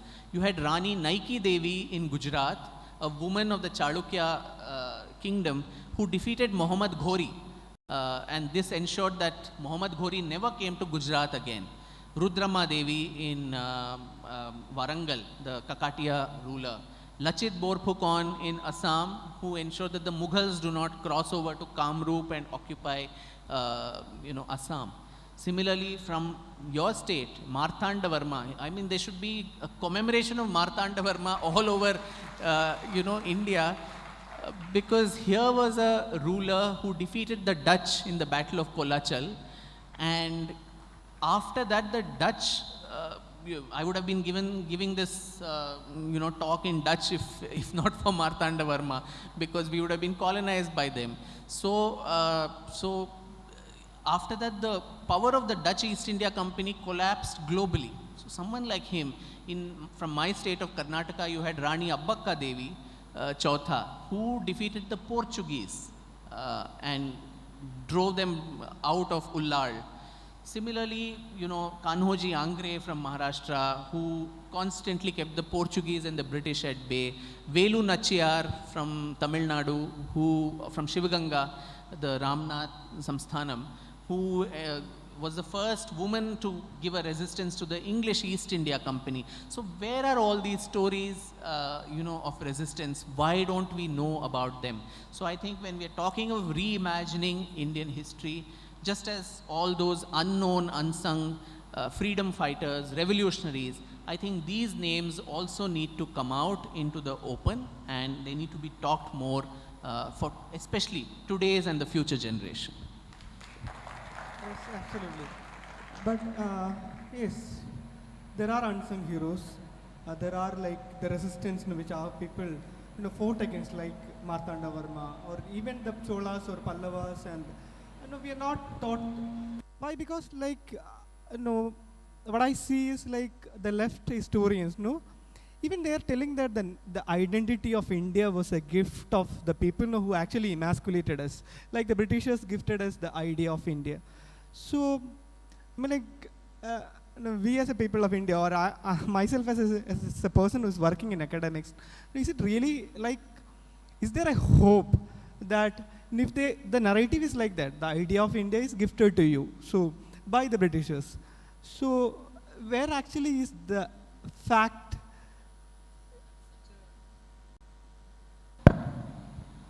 That is such an unfortunate reality that even educated Indians somehow believe that India was not even a nation. We were just disparate kingdoms fighting with each other. And it was the British who gave us this sense. They stitched together, hammered together these disparate elements into one country. They gave us everything from railways to education to hospitals and everything. But for them, we would still be in some medieval wars, fighting each other, cutting each other's throats. But, a nation and a nation state. A nation state may be defined by territories, boundaries, a set of codified laws.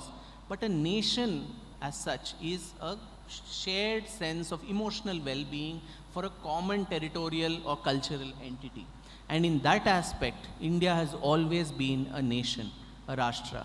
And we see that, even when in Hindu rituals, when the Sankalpam is done, when the invocation is done, you mark out that sacred geography. Jambudvipe, Bharatavarshe, Bharatakhande. When we say that, what is this Bharatavarsha? What is this Bharatakhanda? If it was not a nation. And you have the Vishnu Puran, which some say was written in the 9th century, some say it was written in 400, 500 BC. Whatever be the date of composition, it has this very, very clear enunciation of what this nation is. Uttaram yat samudrasya himadraschaiva dakshinam varshatad bharatam nama bharati yatra santati. This landmass north of the ocean and south of the Himalayas is that Varsha or country is known as Bharata, and its children are called Bharatiyas. It also goes on to say the geographical expanse, it has about 9,000 yojanas. There are Kiratas on the east, the Yavanas on the west. So it also talks about the people who inhabit this landmass. When you go to the Mahabharata, the Bhishma Parva has about 70 verses which talk specifically about the geography, the ethnography, the anthropology of India as it existed then, right from Kashmir to Malwa to Bengal to Assam, Kamarupa, to Kuntala or Andhra, Telangana, Karnataka, Chera, all these places are clearly mentioned in the Mahabharata. It talks about the various Janapadas which lived in India, the Shabaras, the Kiratas, the Yavanas, the Mlechas, all these people. So there is a very, very clear enunciation of the idea of a nation. And how the foreign travelers saw India, whether it was Fahian or Huan Sang. Huan Sang, when he came to India, he called this land as Intu. And the Persians too, they always called it Hind. What is this Al-Hind? The land which was to the other side of the Indus River. So they also saw it as one common unit. So this common unified sphere of cultural circulation that was constantly going, I think the greatest manifestation of that comes from another, stalwart from your state and for the whole of India, which is Adi Shankaracharya. I mean, coming from Kaladi, there was no need for him to have gone across the length and breadth of India. It was not a coincidence that he established the 4 cardinal mathas at Sringeri in the south, Dwarka in the west, Badrinath and Puri in the north and east. He literally marked the geography of this nation before finally establishing the Sarvagnya Peeth in Kashmir and the Sharada Peeth there. So there was a reason, and every time he went there, he did not face opposition saying, why are you coming to my country, right? So the very fact that he could travel through the entire nation showed that this was one cultural unit. There may be politically different kingdoms and the kings may have been fighting each other, but for common people, this was one common sphere of cultural circulation. And the way our pilgrimages, from time immemorial, they have been instituted, it, I think, is a fascinating blend of environmental consciousness, patriotism, and kind of, geographical unification, because everything is sacred in India, from mountains to forests to rivers to lakes and everything.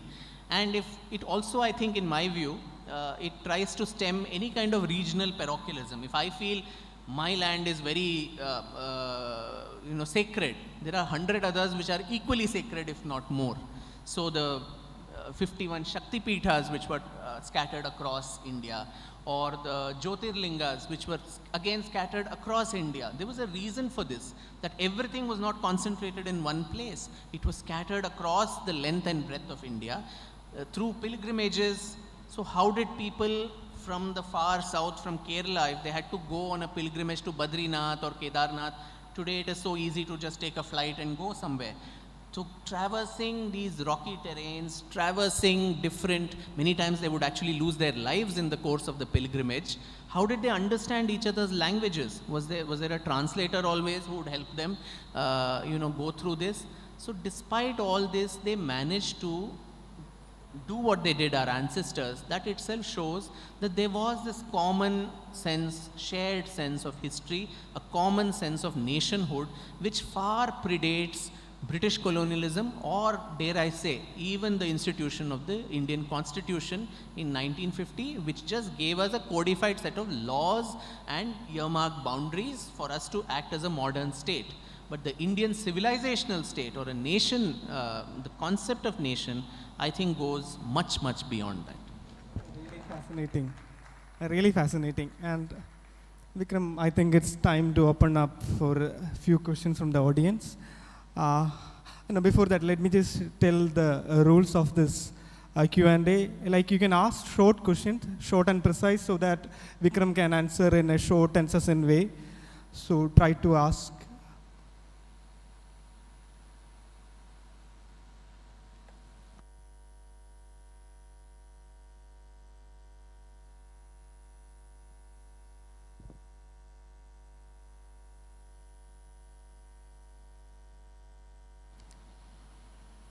Can someone give him a mic, proper mic?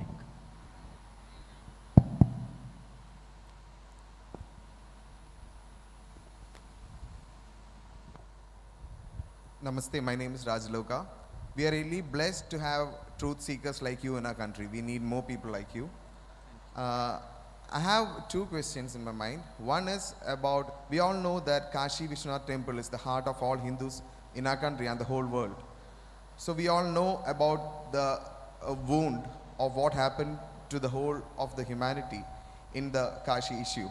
So even now, a section of people is not ready to accept the truth and do what is essential now, at least by now. And the second question is about the halal certification. The organization which gives the halal certification, and what are the cases they do in the Supreme Court? Who are they standing for? Thank you. I think the second one is not related to history, so I would, the first one. You're right that, as I mentioned, 40,000 temples in the least estimate, which were destroyed in those several centuries of invasions and conquests. I don't think anyone is saying reclaim all of them. It's not possible. Much water has flown under that bridge.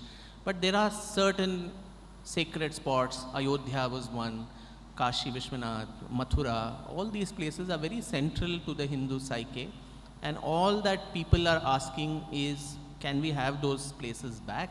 Like in the case of Ayodhya, it was barring the 1992 incident, the Hindus have, through a very, very peaceful and with the, faith in the judiciary and courts, we have reclaimed our, temple back, our sacred spot back.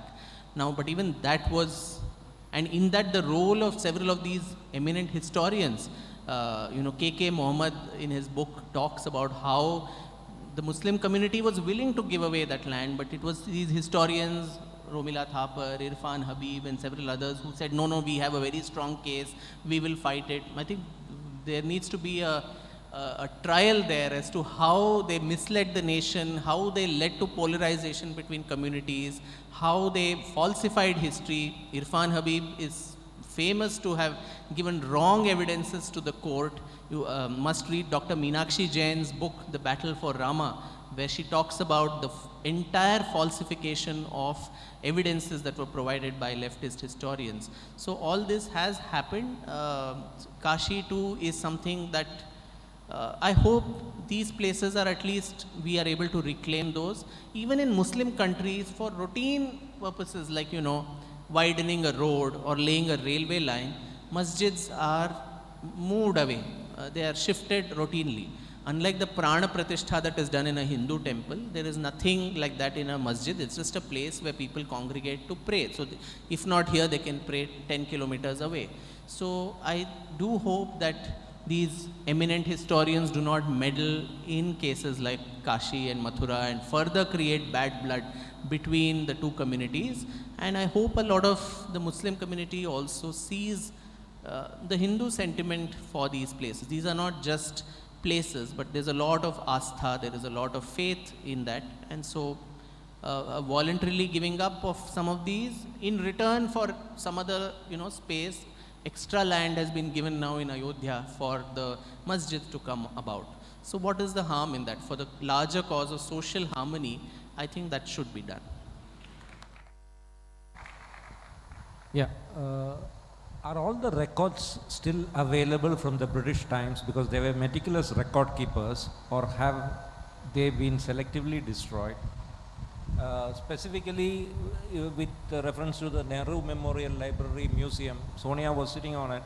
It's only recently she has been taken out, and I know for a fact that if you had to do research there, she had to personally vet you before you could enter that place. I've been told this by a leftist journalist. Okay, one. Second thing was, do we have any records of Congress deliberations about what attitude to take towards the disbanded soldiers from the World War II army of British India? Thank you. That's a great question. And I was a senior research fellow at the NMML till about recently, and it was quite poetic justice to have someone research on Savarkar and get a Nehru Memorial Fellowship. So which again was a turn of fate, so to say. Now the things are much better there. I think you can access a lot of documents, though some of Nehru's private papers are still not accessible completely, because it comes under the purview of the family, and many of those are not made available. Why in India, even in Britain, recently there's been a historian who's been trying the very best to get Edwina Mountbatten and Nehru's letters out, but that also has not happened, because wonder what is there in those letters other than the romantic overtures, but there must have been something else, which is why the people are scared.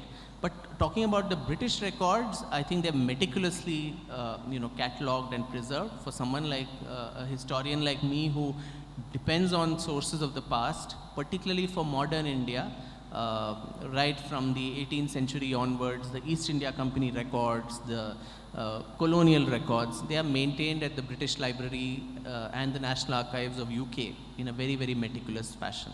Yes, but one has to go there and access those. Good afternoon, sir. Myself, Shekhar. Actually, I'm a fan of yours. To be frank, it's a goosebump moment for me. You have written many books on Savarkar, but however, my favorite book obviously goes to this Splendors of Royal Mysore. It's a wonderful book. To be frank, it's still my personal favorite. Okay, I'll just directly come to the question. See, till now, everyone knows, including me, during studying of our history, we knows about Lord Macaulay, Lord Mountbatten, etc. But there are many unsung heroes like Sukhdev or many other heroes which we don't know. Till now, our history has been written like this. Due to this, many historians like Romila Thapar, etc., they have taken care, because they are mainly, as you said, they are mainly focused on Delhi, and all this stories comes around Delhi centric only. So when this new government when come to power, they just try to make sure that some of our new old cultures coming back to our history books. Then there was a huge cry saying that saffranism is coming over history, they are rewriting the history, etc. Now the government has moved for a silent man. But the saddest part is that till now, we are unaware about our true culture and true history. Till now, what we are studying is a false history, which is a narrative one to some of the leftist seculars, as we say, and a feudal seculars like that say. And for the same, there are some media people who we call prostitutes. They obviously support them and for making the focus that whenever the government is trying to come to the new correct culture, they're saying that they are saffronizing to it, they are rewriting the history. So my question is that, is there any permanent solution, or as a people like you, Raghunathji or Sarji, etc., how you can involve ourselves to make the government to make sure that our future generation, at least our future generations, will come to to understand about what is our true culture, etc. That's my first question. Second question is a lighter one. Obviously, Raghunathji and you normally talk on a very neutral side, or according to the seculars, it's a pro-rightist side you say.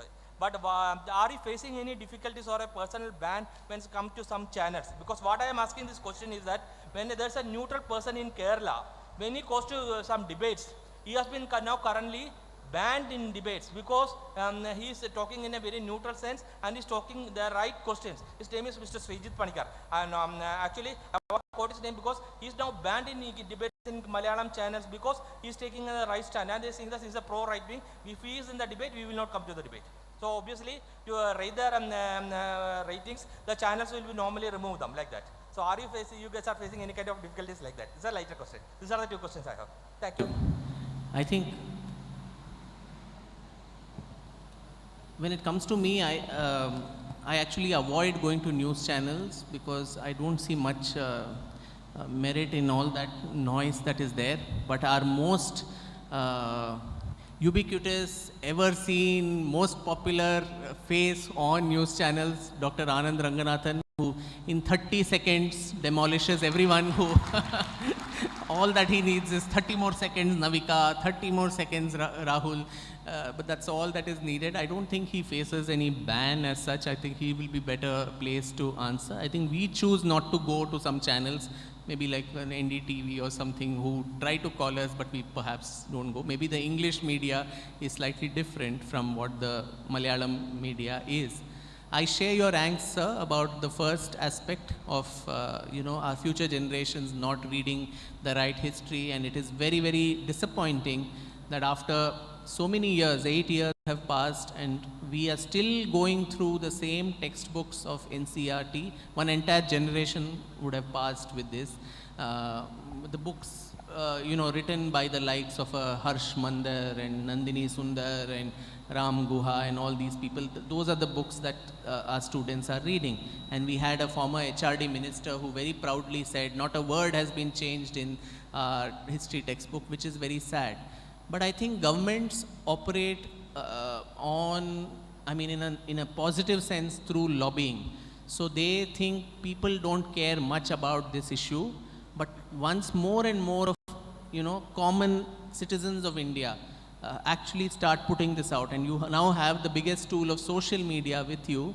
Through social media, if a lot of you put out this angst out, saying we do not want our children to read this fabricated history, and the government will respond only when there is a mass civil, the civil movement or the civil response reaches a critical mass. Till then, I don't think they think that this is so important. You have committees after committees being set up to study this, while all it takes is 6 months to put a set of people together in one room and get to say correct history again is a euphemism, because there is, as I said, there's nothing absolute about history. They're all interim reports. So these changes will happen. Tomorrow this government will go, some other new government of a different color might come, then they will change the history books. So this constant tussle is inevitable.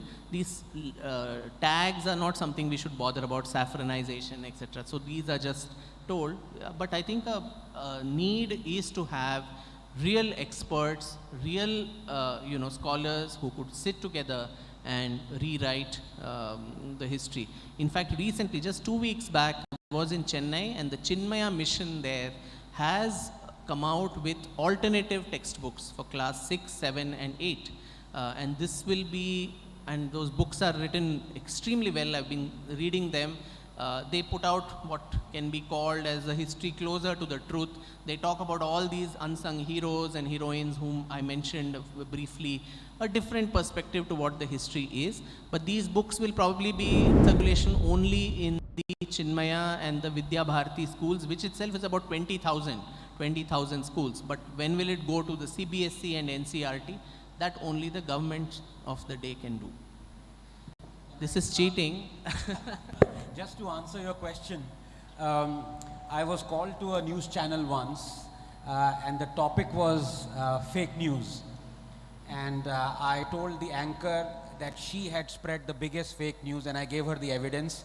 In fact, her fake news was so big that CBI had to come in and tell her, "Madam, this is fake news."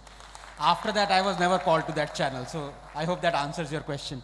But to Vikram's thing and to the excellent question asked by Sir, there has been an authoritative book written by Shri Sitaram Goel, 2-volume one, on Hindu temples and what happened to them. And Vikram is absolutely right. There are about 44,000, if I'm not mistaken, 44,300 temples that have been totally destroyed and other structures on them. So there, if I may, I beg to disagree with Vikram. We should, or Indians should reclaim not just Kashi and Mathura, but each one of those 44,000 temples. Because no one temple is bigger or smaller than the other, less spiritual or more spiritual than the other. Thank you. You're an eternal optimist. I'm trying to at least go to a least common multiple of. A very good morning, sir. My name is Arjun. It's a pleasure meeting you, first of all. Sir, my question is, I have seen your session in a literature fest of DC books. You participated in that. There was a question from the crowd after the session when the Q&A started. There was a question from the crowd: is this session to whitewash Savarkar or not? There was a question, and you very beautifully answered the question. And I would like to tell you that what DC Books did was, after the session, the answers you given and the very beautiful answer which you gave to the crowd, they removed it from YouTube. And let me tell you, as a part of the coordinators of this youth conclave, I would like to tell you that our inspiration to conduct this youth conclave was that single video, which our coordinator Yuvraj Gogul has posted in Facebook also, because these people had these people only want narratives which they like. So how do you see this very narrative? If you talk about Savarkar, you have to demonize him. If you talk about Savarkar, you have to speak only a portion of it. How do you see that? See, the literature festival is one of the biggest fest in Kerala, and these people has removed your portion from YouTube. What is it that is making them afraid about these things? Like when we speak up, what is it that they are afraid of? Can I add something like, I forgot your name. Arjun, yes. Arjun said, like, the people from academics, the problem we face. Now, when Vikram was invited to Kerala, I searched in Google and identified the channel which actually streaming this. And I was just spending my time in front of the YouTube to see, and I finally identified it, and I watched the entire program. And later that night I thought, no, I should rewatch it, or I should, no, why? Because the information which he was giving in that session was fabulous. Something which was unknown for people like us in academics. So, but night I came to know that the people who actually promote the free speech, they call themselves as the promoters of free speech, they have taken away the video. Like Vikram as a person, you were the one who actually attended the session, and what was the feeling? Like the feeling you underwent, like your session is complete blackout. And these are not the people, they call themselves as the promoters of free speech. In fact, that session was so stormy that it had to be cut short midway. And I had a very good friend of mine in Calicut who came literally like a bodyguard. She and her husband and her father, all of them came there. It was a huge beach. So she said, anything can happen there. Someone can just come and stab you. So you're not staying at all for, beyond your session. And literally took me away. So when your invitation came, I literally had two thoughts in my mind. Should I again take the risk of going to Kerala? But then, I said, no, I think if you keep getting subdued and scared of people, then you can't do anything in life. No, that was a very shocking incident because the amount of hostility that came from the crowd was something that I didn't expect. I knew that there would be disagreements, and talking about Savarkar in Calicut and so on is quite a challenge. But the very fact that they took down the video and they gave me, and I openly brought it up on Twitter also, saying, why only that session has been deleted? All the other sessions are very much there. Why only this session has been deleted? So DC Books, I think, gave a very stupid answer. There was some technical error in the digitization, and so that's why we have pulled it down. Now there's lockdown, so we could not get a new person to all kinds of bunkum. So, but you're so right. I mean, the left is something, we wrongly, concatenate the word and say left liberal. I think there is nothing liberal about the left, not only in India, but world over, all through its history, whether it is in China, whether it is in Russia, whether it's in any country, Kerala, Bengal, nowhere, where it is only muzzling any opposite point of view. A true democracy, a true, free democracy is one where there are differences of opinion, dissent, discussion, debate, and the left does not tolerate or promote that, particularly if they say sunlight is the best disinfectant. So when sunlight is thrown on a topic that they have carefully nurtured for so many decades of demonizing Savarkar, hiding so many facts under the table, obviously there is a backlash that, we can't afford to take. But this is very, very unfortunate, and I'm very sad that a literature festival which should actually thrive on multiple opinions, give a platform. Why at all call me if you had to censor me? That is very unfortunate, but that's the nature of the beast. And not only this, as most of you know, I live under constant attacks from the left, now not only from India, but even outside India. But then I think they don't know that I'm made of sterner stuff, so I do take them straight to the courts also when need be, file cases against them. I think that's the constant way of dealing with such malcontents.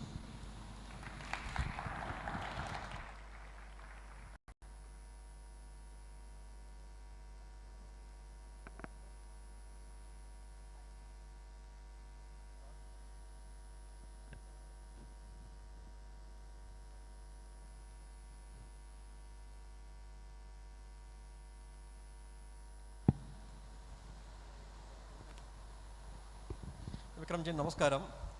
My name is Rahul Balachandran. First of all, thank you so much for giving 2-volume Savarkar biography. I have both of them. I have finished the first volume and yet to start with the second. So in one of the promotional videos or some discussions in P Guru, I heard you mentioning about referring 40,000 records in Europe and US while writing this book.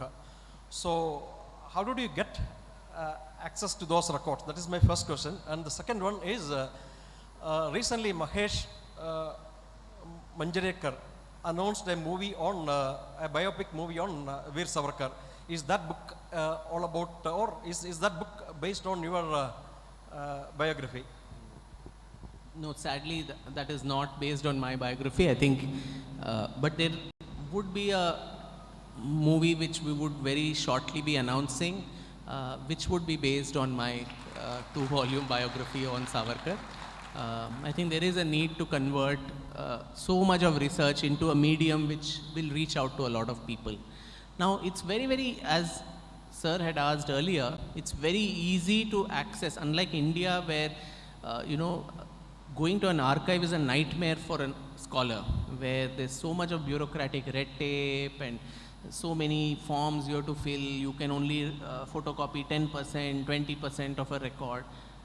In the UK particularly, it's very scholar friendly. So the National Archives of UK or even the British Library in London, the 40,000 papers that I mentioned, you can actually take your camera there and take photographs of the records. So, I spent about 10 days in London and photographed so many things. Then I would retransfer all of that back home to my father, who would then, take printouts, compile it into by the time I came back from London, there were a series of nice bound copies of all the records that I had found there.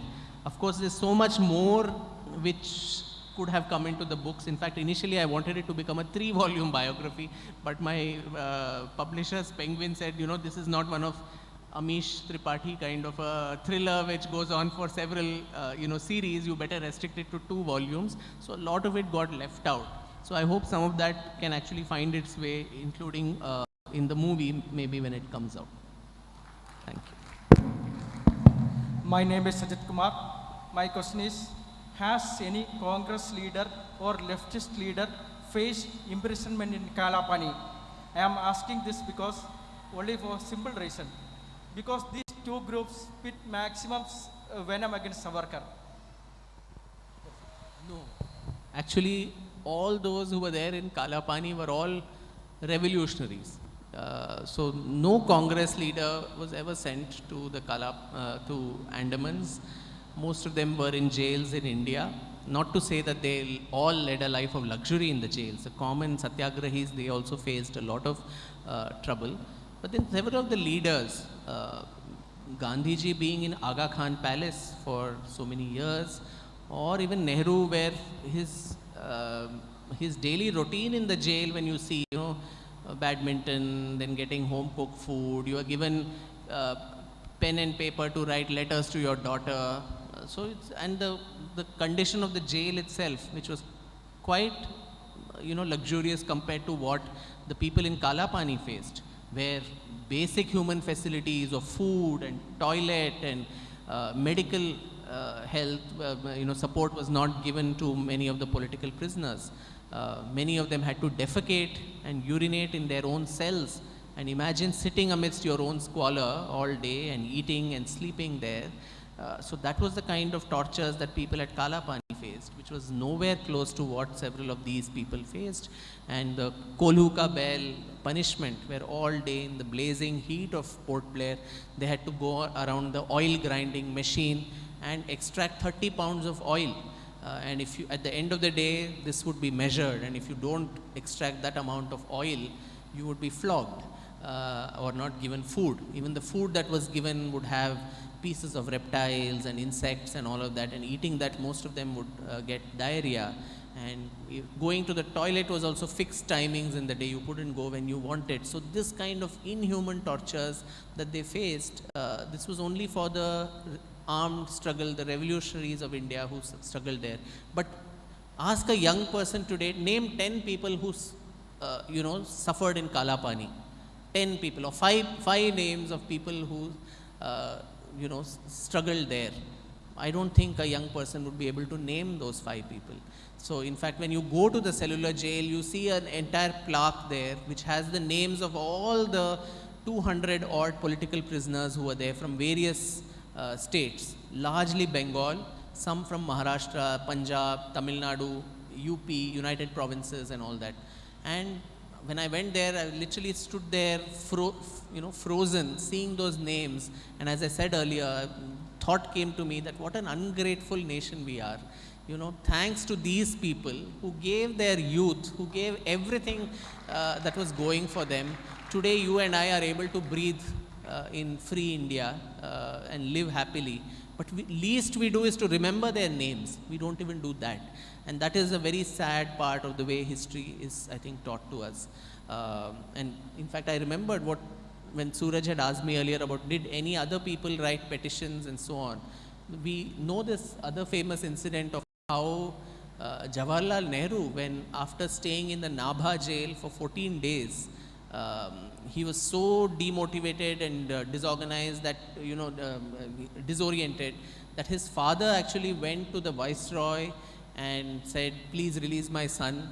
And Nehru is supposed to have signed a bond saying he would never enter Nabha again.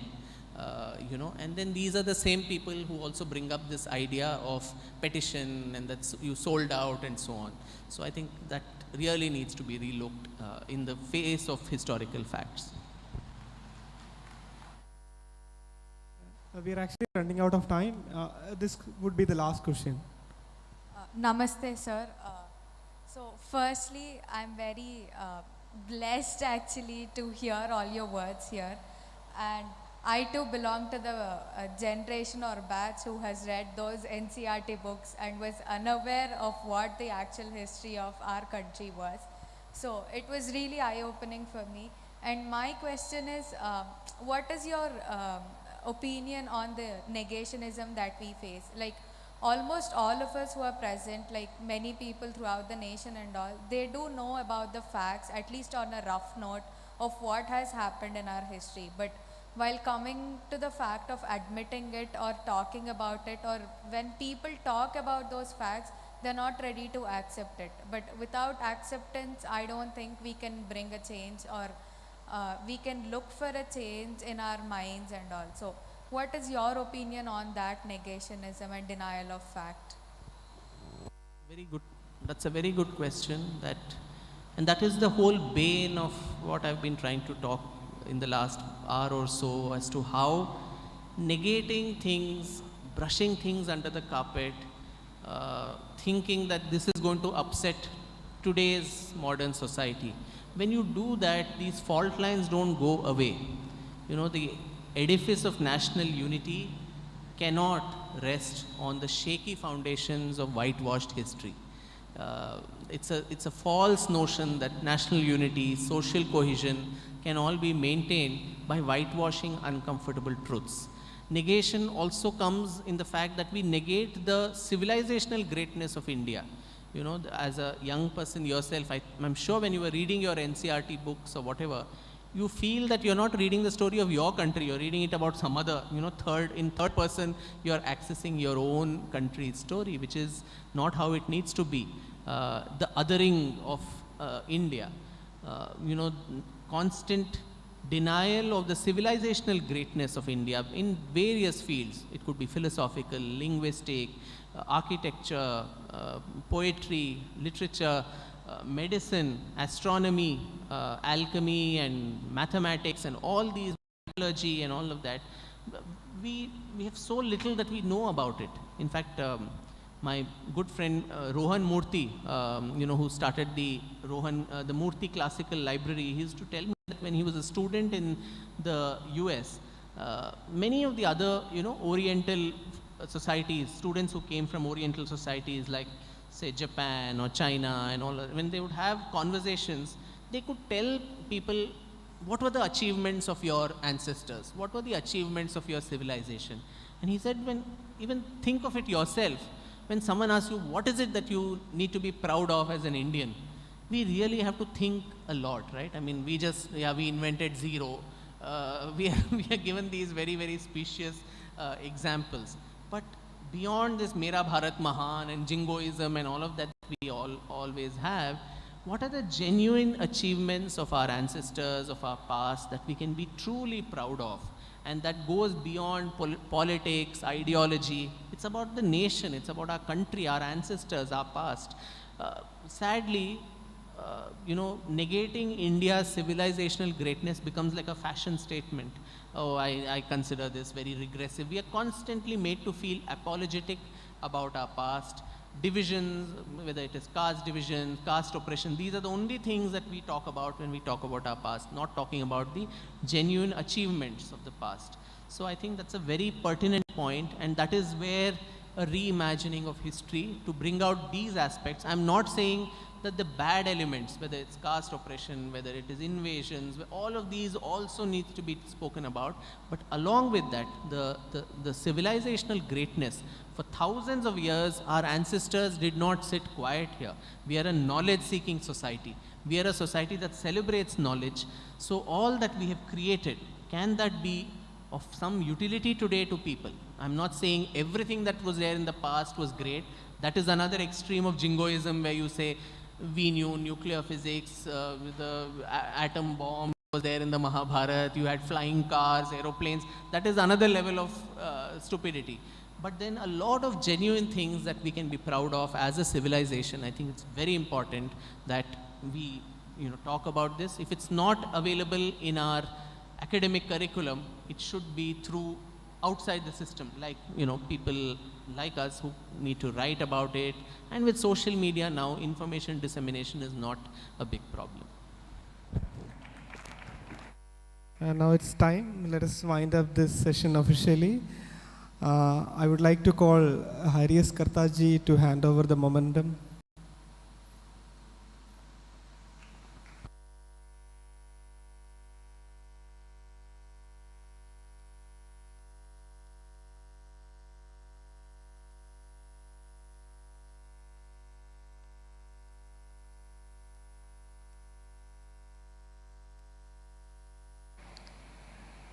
And one more time, a huge round of applause to Vikram. The way he spoke and the effort which he is doing in the field of historiography. And I thank all the participants who were here, and I thank the organizers for conducting such a wonderful session. Thank you all. Namaskar.